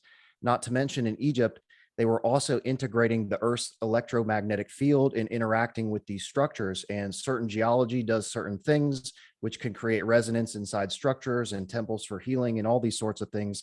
And they certainly would have had medicine women and other people that were active in these sites to kind of walk people through these transformative experiences. It's very much like the initiations of the ancient secret societies all across the planet, which most often involved the use of hallucinogenics to produce these transformative experiences. So they were probably utilizing those two things in the ancient world to not only help elevate people's consciousness, but also to heal physical ailments. Yeah. It's crazy. Love this shit. And if you guys don't know, Brian Moreno, do you know about star forts? Star forts? Yeah, it's these forts. Let me see if I can find a picture. Oh, you're gonna fucking love this. So star forts are badass, and they're global. They're everywhere. They're everywhere. And what's really cool about them is there's a guy named Matt Turillian. He runs the They're Great beautiful podcast. And dude, this guy is unbelievable. If you check out Matt's work, he is crazy cool. And we've done stuff together. He's been on the show and he talked about this. Now him and I ended up going, his research is taking him into that star forts had something to do with oscillation, because he, on his own volition, looked at an oscilloscope, where they run a frequency in and it puts on a grid, a pattern, right? Depending on the tone that's coming through, the same thing as cymatics. So then, we relate it to cymatics as well. And what appeared is, depending on the tone, you could take and use as the architectural blueprint for any of these star forts. And different tones produce different stars with different points. And there's a star fort to match all the different tones. And they're spread out. There's water involved. The way that they're built, most of them are underground. The wall's built at an angle. There's churches involved with these bells, again, having to do with the musical tones and these frequencies, these resonant frequencies. And they're built, like I said, with water involved or over some sort of aquifer. So it's one of the coolest damn things. I'll give you a clue. Please go Each ahead. one of those structures is built to match the harmonic signature of that site. Yeah. Yeah. So if y'all are seeing this right now, these are the star forts. And it is one of the coolest damn things ever. They say that they're batteries, by the way, which is interesting. That's a military term. But just look at this one here. See how it's built? Oh, that's a cool slope? view. Whatever you just did made it look super cool on my end. I just clicked on one. So see how it's built into the slope of this? And look at the geometry on this. Now, what's interesting also is Matt noticed this auxiliary. There's always like an auxiliary to these things. There's a little extra bit that's not connected. This one's called a hedgehog one. See, I learned this from him. And see, completely surrounded by water. Again, it's a battery. And when you think about a battery, you think about like the Baghdad battery or something like that, right? To where they could produce power. Now, what's even more interesting are all the fields around them, is the farmland that surrounds these things, because they're so intricate, and the way that they're laid out and the water system that comes from these grows the crops at a higher rate. So again, you're back to like Dr. Levengood, I think back in the 60s, talked about this, and he created a patent because he could take seeds and put them in the middle of Avery Circle or Stonehenge, and they increased in yield by over 10%. And again, I had a guy named Gary King on the show talking about crop circles. You can't get a patent for something unless it works. And so there's something to, ancients knew this, putting seeds in these sacred areas, and they yielded a higher germination. But what's interesting is all the fields, the farmlands that were allegedly to support the people or the soldiers at these things, all yield incredibly high. See all the farmland around this thing?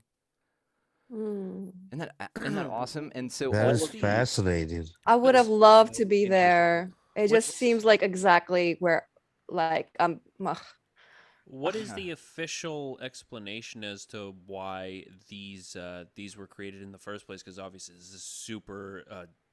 This is the craziest shit I've ever seen. I don't think there's anything official. I think I mean, I don't know. Maybe somebody knows, but I feel like the patterns are usually for like a military advantage, like vantage points, and that's. I mean, that's. I like feel like the it's more of like the official, but like right, the society that we live in. As a battery, like I feel like Brandon was just saying, like the yield and crops and all that stuff. If you're providing water to the farmland that is at that resonance, the water is resonating at a specific vibration. And if you're continuously putting a specific from a defensive perspective, the more surface area your defensive structure has, the more easy it is to defend and the more difficult it is to penetrate, because you have more walls and surfaces for them to protect and defend. So that's why they're putting all those complex angles into the structure.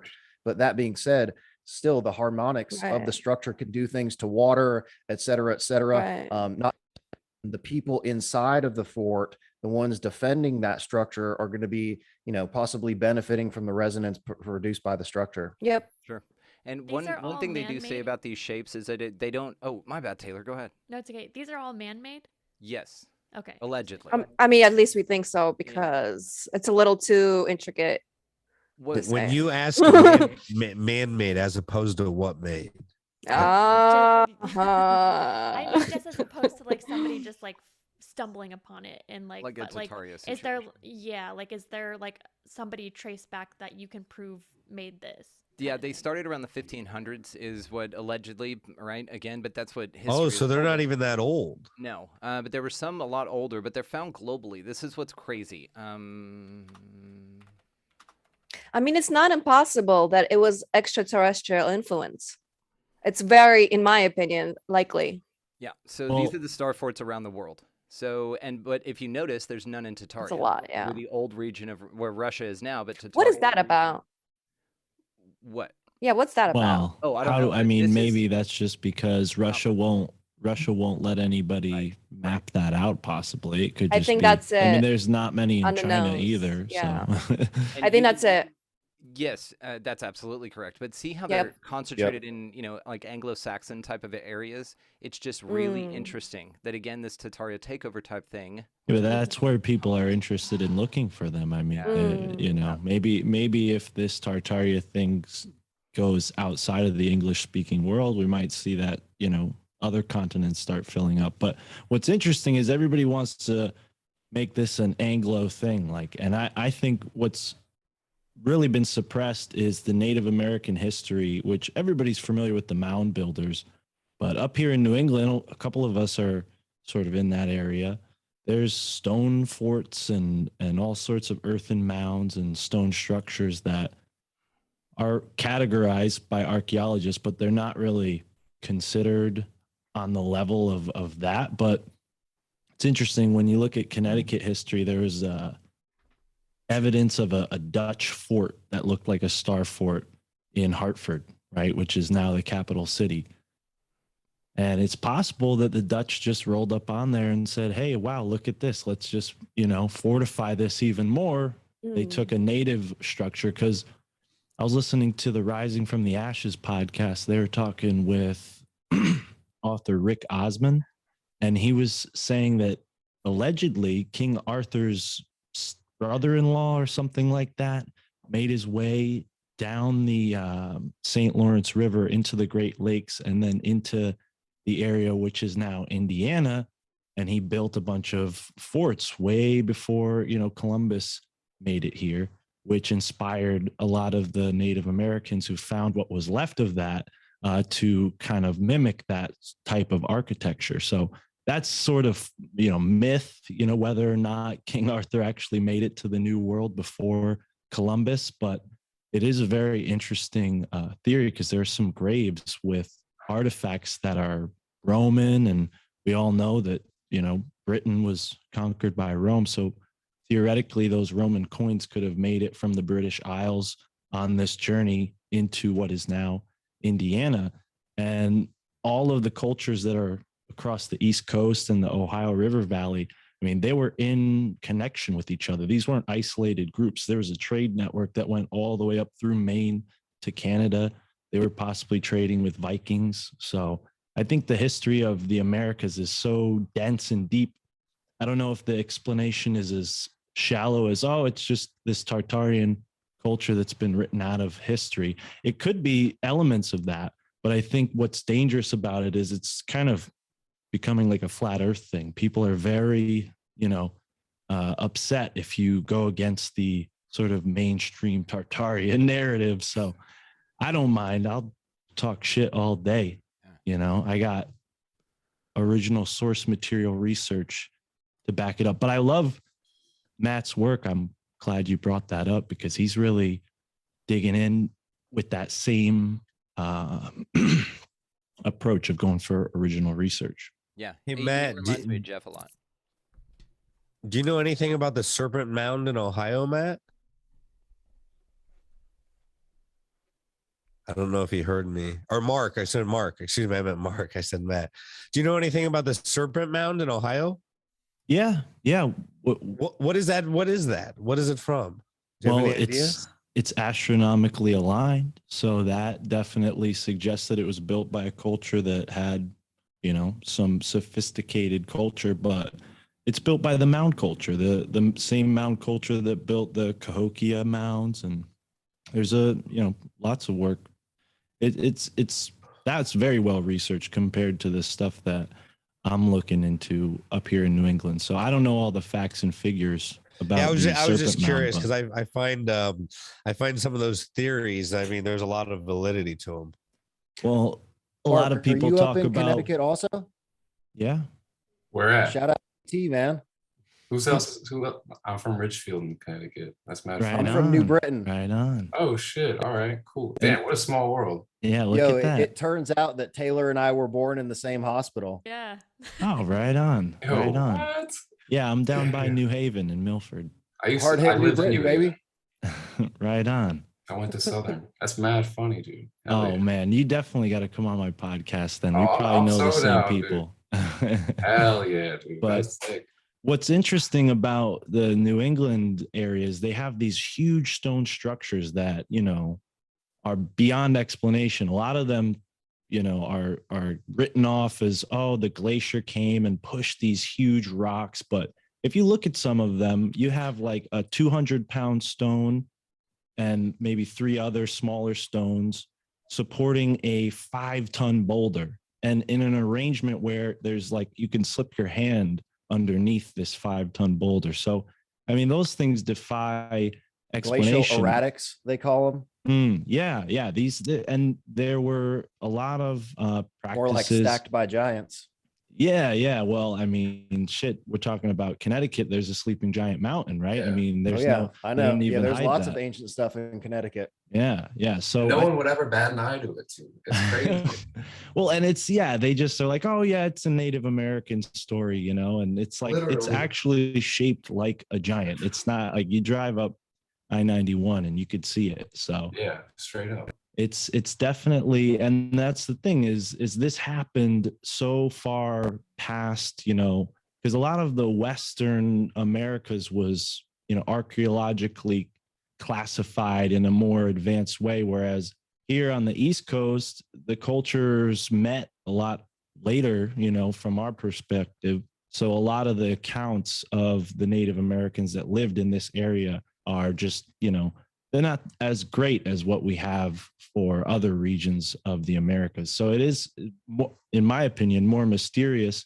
And also, like, you know, to your point, Patrizio, they don't really like bat an eye at it. There's not like a big, like, sleeping giant, like, sign that explains the myth or something, you know. It's just like, no, that's sleeping giant, no big deal. It's across the way from a university. So I don't know. This seems like there's a pattern there for sure. The universities seem to just synchronistically be in all these sacred areas. I mean, you look at a lot of what people talk about with Tartaria, go to any university and you'll definitely see some architecture that maybe defies what we expect from, you know, traditional archaeology or architecture. So yeah, just some interesting stuff going on up here. Like, just to go off of what you were just saying, like, I have a book called The Cult Britain, and it just goes over all the ancient sites, like all the ancient sites in Britain, also Scotland and Ireland as well. And like, it's so fascinating to see how rich their ancient history is, well kept, and just to have like an in-depth description of every place that you can visit. And it literally tells you where it is. Like, my gut has been telling me for a long time, like, I love going up to the Catskills. It's only like an hour and a half from here. And you can just feel like there's a certain the Catskills was known as the Wall of the Manitou, and the Manitou, for those who don't know, is like the word spirit, and different tribes have different variations of that word, but we kind of amalgamize it to Manitou.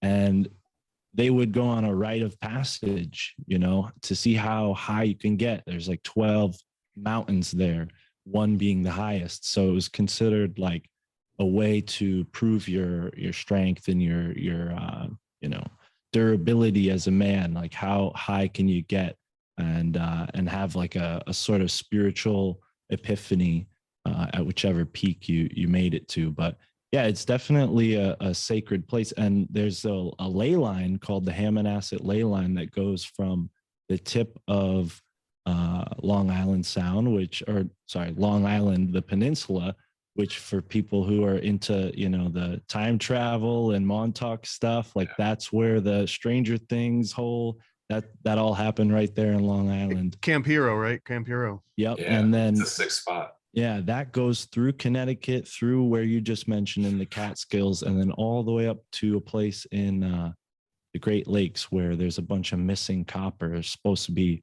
I think, some tons worth of copper that were taken a long, long time ago, and they have no explanation for where it went because there wasn't that much copper archaeologically, you know, in the Native American tribes that lived in that area. So the theory is that the Vikings or some other seafaring culture came and took all this copper. But yeah, this ley line is going straight from one place to another of great significance, and the Catskills happens to be right in the center.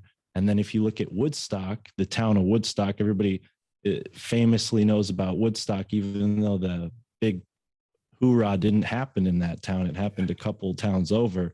But the town of Woodstock itself, if you look at it from a map, the roads are astronomically aligned.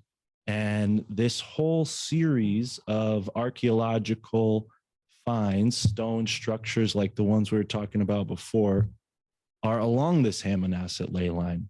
So whoever built the town of Woodstock had this in mind and mirrored that in the city streets of Woodstock. So that might be why there's so much metaphysical hoopla when you go to Woodstock. It's a whole bunch of nothing. I like it there, but it's just a big tourist attraction. Well, there's a crystal shop on like every other shop is a crystal shop, right? Or a bookshop. Yeah. The surrounding areas are really nice too. Well, look at like the work of Grant Hancock and Randall Carlson. I mean, the ancient history of North America is where all of the secrets lie. And unfortunately, everything was completely destroyed in the end of the last ice age.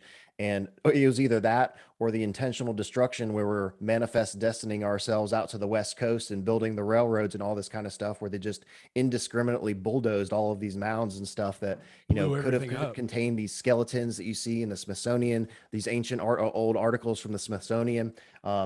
I'm very, very interested in the possibility that maybe not ancient aliens, but the potential that they were different types of human beings that once existed on the planet, with different abilities in terms of perception. I love the idea of ancient giants, and probably one of my favorite theories out there is the whole Agartha hollow earth theory. So cool. I love how this conversation has gone around and covered a whole bunch of different topics this evening.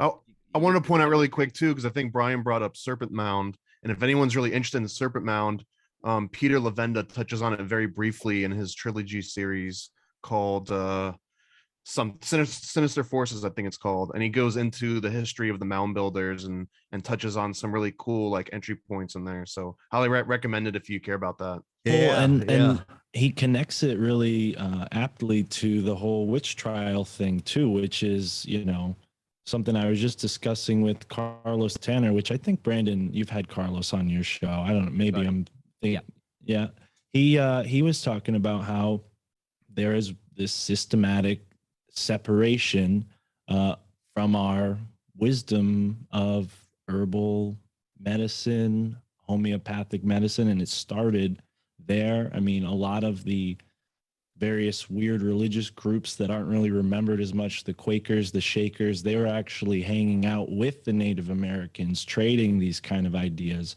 So that really worried the Puritans, who were actually kind of top dogs. They had all the political power, Protestant, you know, that sort of thing. So yeah, here's where not only do we see humans being separated in the Americas from their land, being pushed out and so on, but that the colonizers who came and stayed, they were separated from the European folklore and traditions that they had. You know, some carried over into Europe, but they were all called witches, right? They were accused of doing magic. And that's why when you go around New England and various places that had Native American significance, you'll hear names like Devil's Den or Devil's Watchtower, Devil's this and that. So, and this is that puritanical, oh, well, these people, they don't believe in God, even though Columbus named them Indians because he saw that they were Indios, which is Spanish for with God. So, you know, it's kind of, it's a sad irony, but the Peter Levenda thing is super interesting because to wrap it into the Tartaria thing again, I think this is also when they realize like, hey, we need to erase the cultural narrative or cultural heritage of these people from this land in order to justify all of these land grabs and treaties and so on. So I think this is when you see groups like the Smithsonian come in, and later on they go and bust through mounds and delete all of this history from our records. All right, so to just take it to all the places, dude, Mark, great. Let's say that, what do you guys think about, let's just have some fun with this, we'll wrap it up here in a little bit, is that we are, so to exactly what you said, Mark, you destroy the heritage or at least erase the memory of the people, right? And you can do this within a couple of generations. It's no big deal, right? And maybe this was what the foundlings were all about. So let's talk about the foundlings as it relates to Tartaria and to my crazy-ass fun theory that we can talk about. That maybe, so the foundlings were all these trainloads of kids that were just shipped, hundreds of thousands of children, orphan children, Where'd these kids come from? Don't ask that question. Just take this kid and work him on your farm. With the expansion of us moving west, there were these trainloads of children that would just go, and they would show up at the station. You and Ma would show up, and you go, you know what? We only have 2 kids. We lost 3 last summer. I'll take a few. And they were just handing kids out to everybody. And this is historical fact. You can check this out. Now, my question is could it be possible that we are the invading alien species? So hear me out on this. Let's say that something happened and there was an ancient culture here. There was an advanced, amazing culture that obviously had connections to something non-human intelligences, okay? They're depicted all over. They call them sky gods. They call them Quetzalcoatl. All these cultures have these different interactions with higher beings that they believe physically came to them and gave them awesome, dope shit. So let's say that perhaps there's this peoples that are here, okay, and they're running amok, maybe a Sodom and Gomorrah type story, maybe a Babylon type story, who knows? And this culture got so damn advanced that the aliens or whatever non-human intelligences that were interacting with them but were perhaps monitoring and forming their evolution somehow were like, you know what, fuck this, they're getting too big for their britches, we're just going to scoop up a little piece of this DNA, modify it, we've made this other human that's way more subservient, they'll just sit on the TV for hours. And then we're going to roll this out after we go in and clean house. Now, this would present itself in some sort of apocalyptic way, right? So the cultures that were here, they were obviously super advanced. And Greg, you can attest to this. All of us, can kind of glean that we don't think that, we're getting smarter. We're probably getting dumber. It's probably this entropy, that occurs with a species. Who's Greg? Incredibly, Jeff, my bad. I'm just talking here. Jeff, you know what I'm talking about. So with all of the this type of idea, then maybe, and this is the part where we can just speculate wildly, if you think about the foundlings, where did all these fucking kids go? If you want to really take over a place, the best way to do it is just amnesia everyone. Make them think like we've always been here. You have this history. Look, there were dinosaurs and shit. And then you just tell them this stuff. And then in a couple of generations, we all believe it. You have all these orphan kids that have no story from where they came from.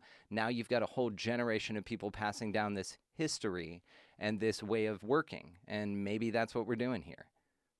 I heard a theory, and it was actually a channeled thing, so it's maybe not exactly a theory, but more so like channeling or whatever, from my favorite channeler, mind you, that the what do they call it? The mud floods. Yeah, there we go. That happened because of ignorance, because of like okay, you guys are like reset. Yeah, it's like a reset button. That's exactly right. And then that would call into question, what are we? Like, are we just some progeny? Are we just some resource? Are we some experiment? Are we just supposedly there was supposed to be a reset I want to say a month and a half ago. I heard about that. But same channeler. But I guess we're in a decent enough place where like the ignorance is just not like too high. They're like, all right, Or we'll leave you. I would certainly agree with the idea that we certainly appear to be an invasive species on this planet, and we're the only species on the planet that can't harmoniously integrate with the planet itself. So, also, do we really belong on this planet, and are we really from here? Also, bipedalism is insane. Like, I had a guy on named Dr. Michael P. Masters. He's a biological anthropologist. He's this professor up at Butte, Montana, in Montana Tech. And he wrote a book called Identified Flying Objects. And his contention is that they're future humans coming back in time machines. Easily one of my favorite, right? And so his basis of this theory, though, is because in his field of biological anthropology, he's seen a variety of different hominids. And one of the things that he talks about in his book, and he talked about on my show, was the perils of being bipedal. There's only been one species on this planet that's been truly bipedal and evolved this way, and it's been us. And actually, it's kind of a shitty way to go about it, because yes, we gain the use of our hands and this, forward vision and all that good stuff, but it's not the best, evolutionarily to evolve this way, because of all of the issues we have with our bones, all of the issues we have with our backs. You have scar tissue issues, like all of this stuff from just simply being bipedal. Now, the other interesting correlation and why he, postulates this is because think of the accounts of, now that you know how rare and dumb bipedalism is, think of the accounts of what contactees and experiencers say. They don't say that they were greeted by a squid thing. They say they were greeted with an upright, bipedal, large head. Yeah, it was a little weird looking, but it was bipedal, and that's very important. Even the reptilians are, allegedly, even the Arcturians and all that stuff, they're all bipedal. A head, 2 arms, torso, 2 legs, and walk upright. Now, this is why Dr. Michael P. Master says this, is he says, and if you kind of extrapolate out the skull features, the, eyes, all of these things would be consistent with like space travel, because they need larger eyes to see in the dimmer lights of space. And he like really thought this out. He really has a really awesome idea. And so, I mean, this is one of the things, right? It's this idea that we are the invasive species, and that all you've got to do is a few generations worth of telling people what you want them to think the history of this place was, in spite of all the rocks laying around everywhere. They'll never figure that out. Don't worry about it, right? They'll never have a podcast come together and say, hey, maybe there's some weird shit going on, and Devil's Tower kind of looks like an old tree, and what's going on with that? And they found giants in the Grand Canyon and like Buddha statues and shit. What's going on with that? Like, there's weird shit that happens here, the unexplainable things, these oopas, right? These out-of-place objects. So what's this shit about? Like, what's going on with this place? That's what I'm saying. Are we the invasive species that came here? We were just. What about seeing our history and like relative to how yugas play out? See, this is the idea of like the precession equinoxes, these long-scale cycles, and yes, this is what I'm talking about. It's this long scale shit. So maybe we get a certain time here. It brings me back to my speed dating idea. We just kind of get a certain amount of time with Gaia, and then our time's up, and it's the next people's turn. We rent it like a paintball court or something.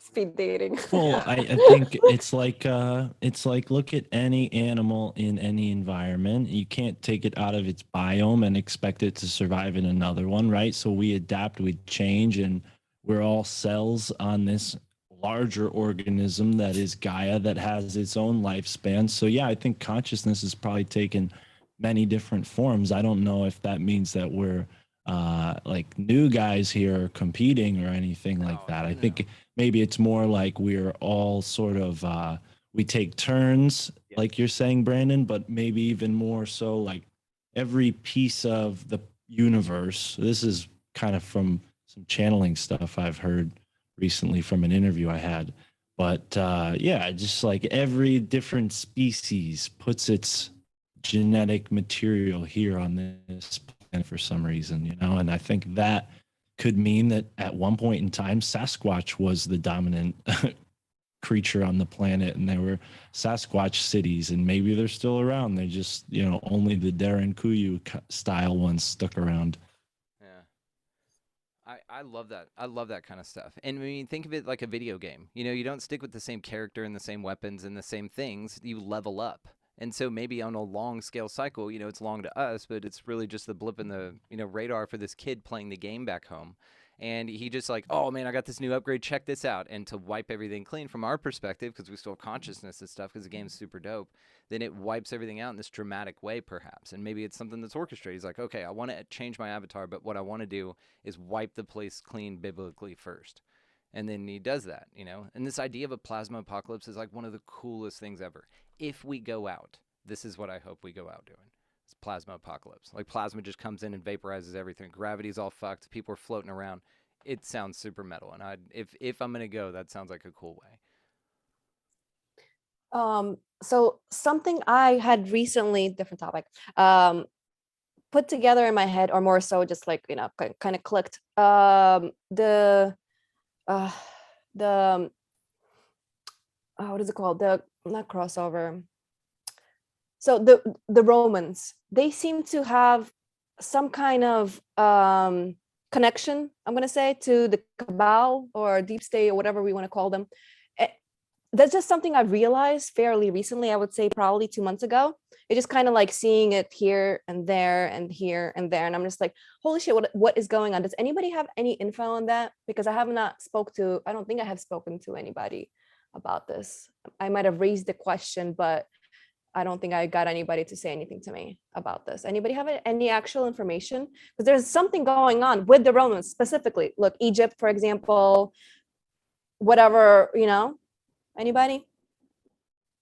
Wouldn't it be like their connection with the Vatican and like their overall control? Right. But I mean, like it goes deeper, but like, does anybody have? Yeah, it's kind of like the Nazis, right? So Jim Marrs wrote this great book called The Fourth Reich. And so what they wanted you to believe with Rome is that it fell and it's over and it's done, okay? But really what happened is similar to the stories of the Nazis. It just went underground and then reformed itself as the United States and all of that kind of stuff. So Rome never died, right? Like Rome ended just like the Germans surrendered. Nazis never surrendered. surrender.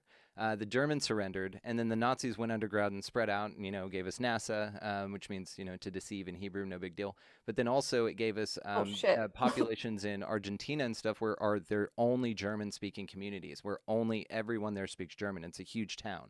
And so, these alleged ideas that it went underground. Dignity Colony, I think, is one of those is called Dignity Colony. Divinity Colony. Yes, thank you. Absolutely. Dignity Colony. Colonia Dignidad or something like that. Colonia Dignidad. So, and then all the reports of, Hitler. Well, don't forget that the Empire of Rome was known as the Holy Roman Empire. So it was not necessarily that Rome collapsed, but the power was centralized and directed elsewhere. And you can probably see what I'm pointing toward. Yeah. Yeah. There you go. And so, yeah, it just changes hands. It's like Hydra. You cut one head off, two more pop up. And so that's kind of what the idea, and that's my joke about that's why, we have all the saucers. We got them from the Nazis. It's just the fake alien invasions being delayed because they're having a hell of a time scraping them off. That German adhesive, man, it really clings to the side of that thing. They stuck them on there for planning interstellar flight, and so they have all the saucers. They just got to get the swastikas off.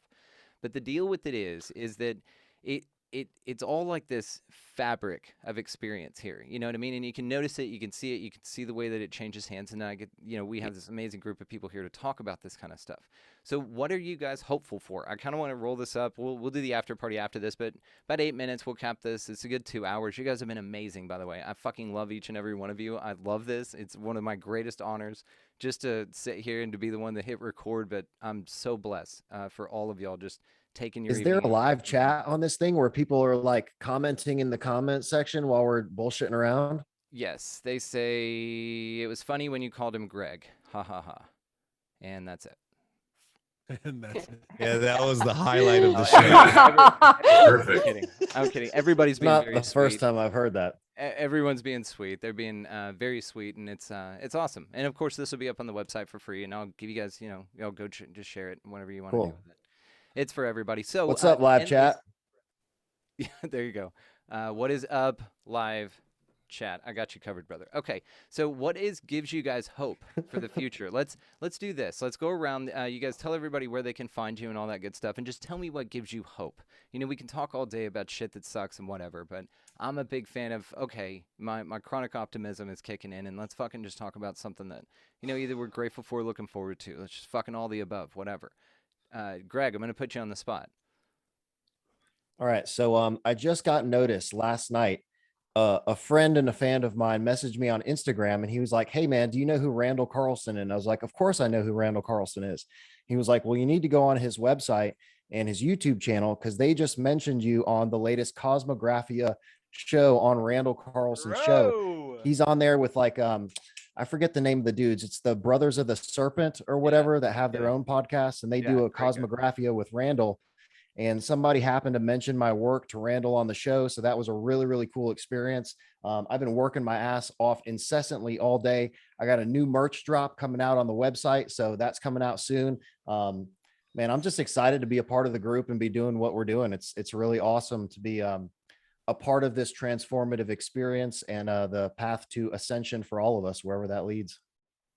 Fucking beautiful. We're so glad you're here, Jeff. This is awesome. And we love your work, man. You guys check him out for goddamn sure. My pleasure, Brenda. Thank you. I'm going to link all the ways to find you. All of you, by the way, down in the show notes. But you all in your own words, just tell us some extra shit if you'd like. Natasha. My hopes. Is that what you were asking? Yeah, just something you're looking forward to. Something you're hopeful for. Why you keep that heart beating. It's got to be a reason. I do believe that good always wins in the end. So I'm looking at that and, doing my part and just watching everybody, kind of do their evolution thing and integration. My biggest hopes are for humanity is to finally stop all the bullshit and do some shadow work so we could integrate and rise the fuck up. We can't just like, oh, things are, like, look at that rainbow. I think Taylor, was it? Yeah, I think it was you. Something, I think it was a Rio or something. Best TikToks. She really does. Best videos, Taylor. She really does. something about watching, let's say, a sunset, was it? And you're standing in a pile of shit. Taylor. Yeah, it was. Can you guys hear me? Yes. Yeah. Okay. Yeah. Basically, so it's like love and light is looking at a beautiful sunset while you're standing in a pile of shit. Yeah. While shadow work is knowingly looking at that pile of shit, deciding to clean it up, putting it in the compost, and then creating a beautiful garden out of it. Perfect. Yep. Perfect. Perfect metaphor. Yep. Exactly. And- So that's and my hopes. That's it. You know, just be realistic. That it's not about just being, you know, having your head in the clouds, like, oh, everything's wonderful, you know, like peace and love, da da da. No. We need to be also grounded. We are currently in physical reality, and we need to like stop with the bullshit and like realize that. Yeah, that's it. Just I want people to be real, you know, like be in touch with their heart, but like, you know, see what's up. Integrate what needs to be integrated. Feel your feelings, guys. Be that brave. And you could find me again on Instagram, either at Ascension Guide or quantum.healer.tosh, and you could find my link tree there in my bio, and you could see all of my stuff.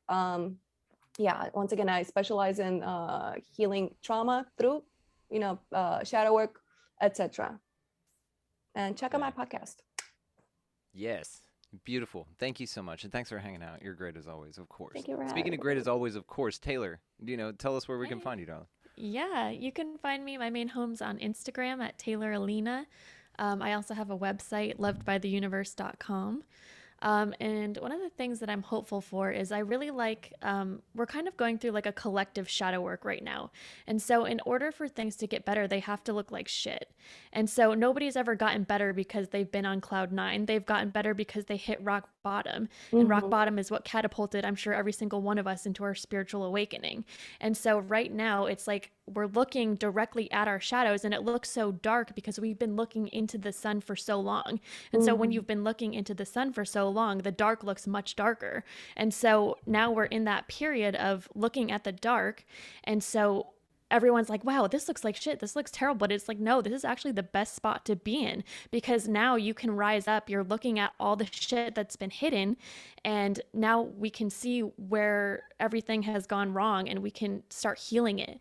And now everybody's waking up and getting more in tune with the earth and, you know, their natural gifts and things like that. And we're able to heal one another, and it's raising up the collective consciousness. And so I think it's a really beautiful thing. Like, the darkness isn't always bad, because we've all played the bad guy in one life. We've all played the good guy in one life. Everything just is. We're all just collectively experiencing ourselves throughout each other, and we're basically just mere reflections of everything. Yes. Aho.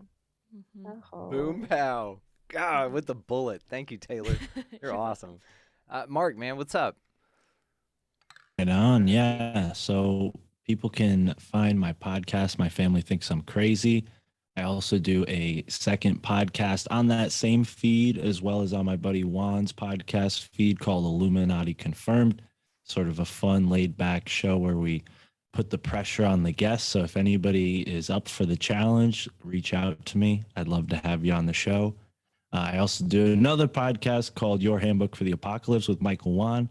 And believe it or not, another podcast called The Freethinker Society with Mike Romanelli. So go and check those out, all on their own respective RSS feeds. And what I'm hopeful for, well, my podcast is called My Family Thinks I'm Crazy, and a lot of people seem to resonate with it, and we're in the philosophy category. So we've made it up to the top 20 in the philosophy category recently. So I'm just really happy and proud to elevate free speech and this kind of open-minded stuff to a position where people who maybe are like, oh, my family thinks I'm crazy, and then they come and they hear all these ideas and they're like, wow, okay, there's actually a lot of people talking about this kind of stuff. So when I get feedback from people who are like, whoa, my family thinks I'm crazy too, it's always really cool. Fucking A. That's awesome. Great title. Yeah, it's amazing and a great show. I've been a guest on Thank a couple you. times. So grateful, dude. It's awesome, and thanks for sharing it with us, man. Paranord American, dude. Again, we got a lot to talk about. Can't thank you enough for your work, dude. You do just the dopest shit. I wanted to say too, with the black backgrounds, it immediately reminded me of my favorite departure from Marvel, which was Image Comics. And it kind of, gave me that same feeling and that vibe, and it was so fucking cool. So just thanks again, man. It snapped me back. And with you and Ryan, it's been just a whirlwind of amazing nostalgia lately. So, Paranord, dude, tell us where we can find you and just what do you Thank you, man. I couldn't ask for a better paid advertisement. So you earned every penny that I sent you for that. Yeah. Thank you. ParanoidAmerican.com. To be frank, I haven't updated the site in like a year. So whatever you see on there, I hope you're really impressed, but there's like at least 2 to 3 times as much content that's coming out right behind it. Like, for example, just this morning, I got my 3rd and 4th issues of Secret Mystery School approved on Amazon. So now you can find that entire series. And for specifically for this like little roundtable we've got going, that's probably the number one I would suggest. It's about these 2 college stoners that accidentally become completely enlightened while they're at Mount Shasta, and they accidentally enter this realm of these ascended masters. And once they get there, the ascended masters kind of realize that they're not actually enlightened. They had just like taken the perfect blend of psilocybin and LSD and DMT, and now in order to get back to the regular physical realm, they actually have to become real enlightened. So it's like this whole story. And my favorite anecdote at the end is one of the guys that takes himself a little too seriously. He's a little bit frustrated, and he's like, you can't tell me that the culmination of all Western society and philosophy and these mystery cults amounts to a fucking Pink Floyd laser light show. And they're like, actually, that's kind of what it is, man. Like once that opens your mind. So anyways, that's the big project that I'm pretty excited about. And then so other places you can find me: Instagram, Paranord American. I don't have a podcast of my own, but I'm kind of piggyback. So sometimes I'll be with Mark on some stuff. I've also got a project with Juan we do called the Occult Book Club, where we just read old manuscripts and grimoires and weird stuff from before the 1900s and cover them in detail. On the one-on-one podcast, check that one out. Yeah, the one-on-one podcast. We also got a comic book coming out called The Chosen One that features the Illuminati confirmed. So it's going to be fun. There's like a whole like podcast universe coming out of all this. And then as far as hopeful goes, man, like this exact meeting is kind of what I'm hopeful for. Big props to Mark. He kind of like helps open these doors and connects people, and it's always like keeps building and building. And one quick anecdote that this is kind of the thing that makes me feel really happy about it is that I've been doing the comics for a long time. And earlier this year, more than one artist had kind of come up to me and let me know like, hey man, thank you so much.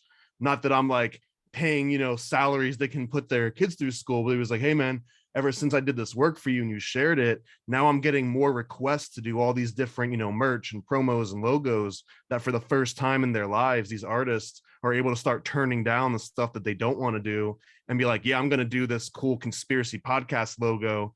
And like just be able for an artist to turn down this crappy corporate Applebee's commercial, you know what I mean? And work on some cool thing that they actually want to be involved in.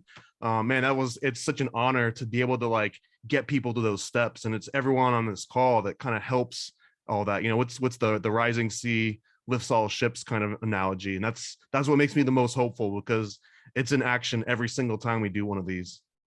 Fucking A, dude. We're so grateful you're here, man. And thank you so much for what you're doing. You just keep kicking ass, man. Again, you and I have a lot to talk about.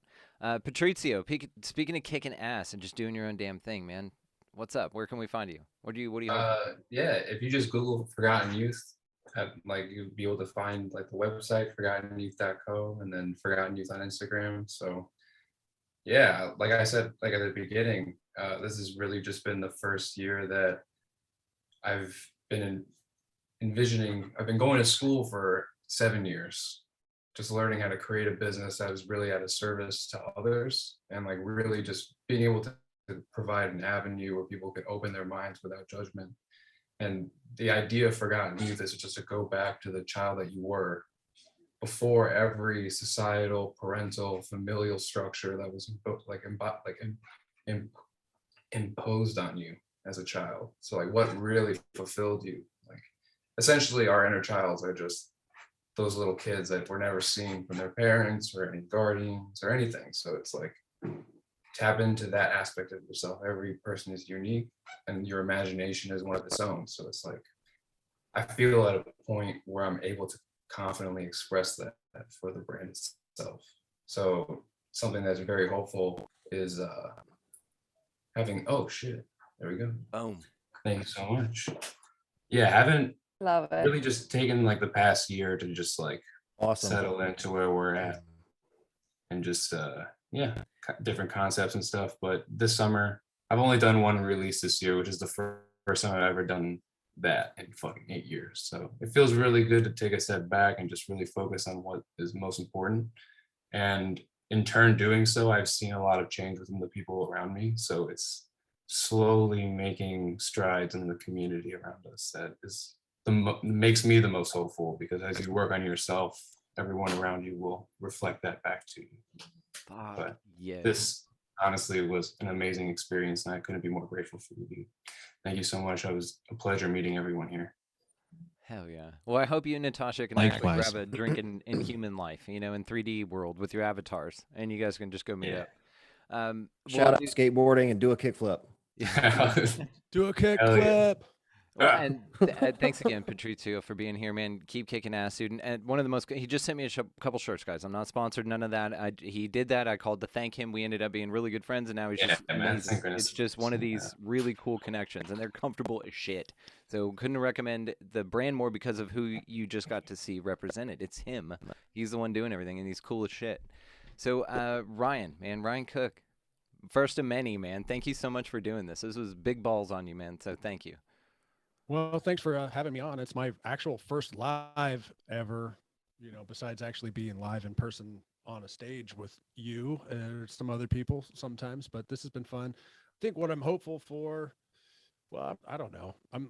I know what I am. I'm grateful for being here, and I'm hopeful for humanity because of people like you, that we're all being able to get together and have ideas and discuss these cool things. And it kind of makes me pretty happy.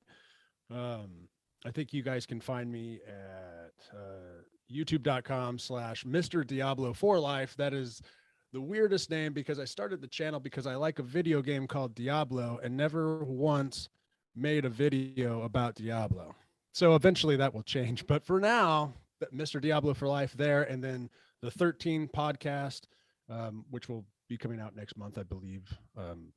So yeah, you can find me there or whatever. And I really appreciate this, man. This has been a lot of fun. I've wanted to say a lot of stuff because all of the stuff you guys have been talking about, I kind of I'm into, but I don't necessarily feel like I have as much knowledge as some of y'all. So I've just been listening and absorbing, and it's been a wealth of knowledge, and I fucking love all of you. Dude, we're grateful you're here. I'm so grateful you're still kicking ass. I talked to one person as long as you, and that's it. And so it's just amazing, man. Brian Moreno, can't thank you enough, dude. You tell us first how you were able to join us tonight, because that's a meet cute story for everyone. And then just what are you hopeful for? Where can we find you, brother? Thanks again for coming, man. Oh, no. First off, let me say thank you to all of you. I've actually taken a little bit from every one of you, and I am better for it. And for that, like I will always be thankful, because I've worked very hard to get my mind to where it is, to be able to see and dissect information the way I do. And when I hear people like all of you talk, it's not only inspiring, but sometimes it's reassuring that you're not alone. And I think that's, one thing I'm hopeful for. But secondly, I'm here because of my movie. Like I say, I filmed a comedy documentary about the storming of Area 51, and it's a very loving piece. Like, there's a lot of heart, and I'm not doing Borat. This is more like Curb Your Enthusiasm. I brought a lot of comedians. I filmed us all. I interjected a storyline within the event. And I'm at the point where I'm actually getting serious resistance from the industry, because my film doesn't fall into one category or another. Because just like at the Oscars, a comedian will host, but they won't honor comedy in any way, in any shape or form.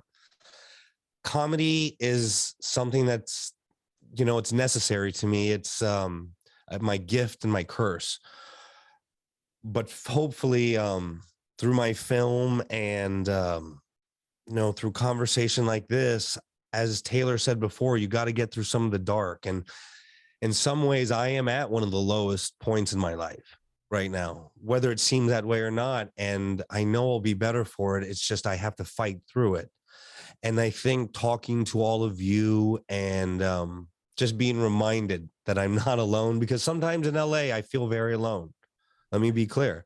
And like I say, my ability to speak and articulate is my gift, but in the same note is my curse. This is my absolute curse. Yeah. And just being able to to take in some of the information that you guys have in your brain, it was fucking awesome. Mark, I definitely want to do that podcast where you grill people. Like, I'm down. All right. Brandon, I think you're invited. Yeah, Brandon, I think you are one of a kind. We did an interview, and that was the moment.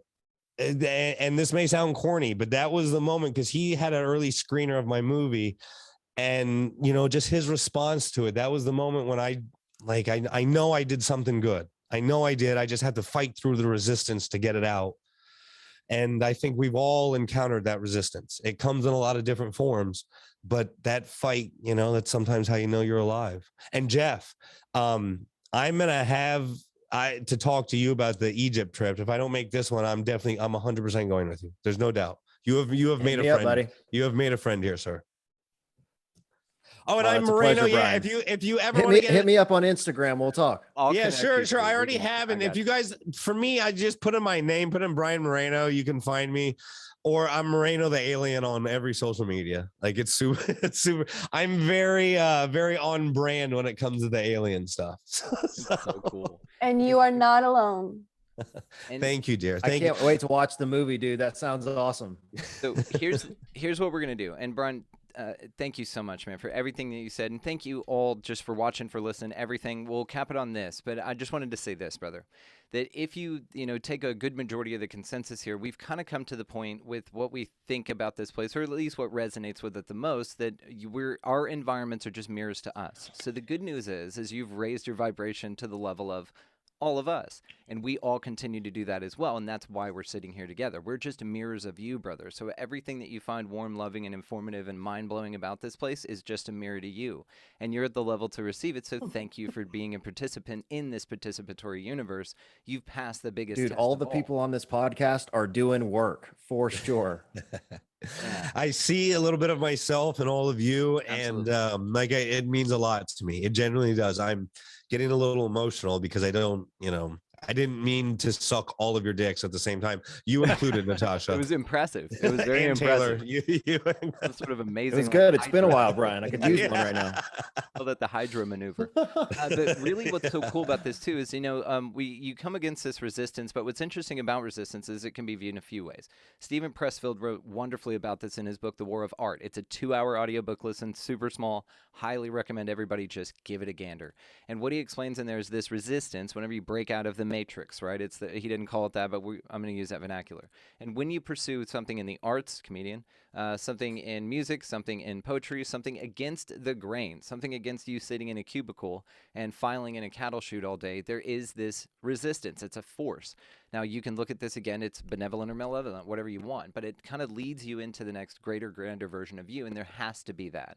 There's a great quote that taboos are guardians to knowledge, and the forest only has the thickets and ticks on the outside of it, and the wisdom's in the middle. If you can get through that barrier, then that's where you find the true wisdom and knowledge, and that's where you're at. So the good news is you don't need that old system, and that's part of what we're doing here. You now have a voice that's much bigger than it was, and your film will be seen by more people than maybe the mainstream would have allowed it to be. And what's even better, it'll be shown to people who align with you, and you'll get a greater response out of a smaller number that's just going to grow than a large flop response from people who weren't going to appreciate it anyway.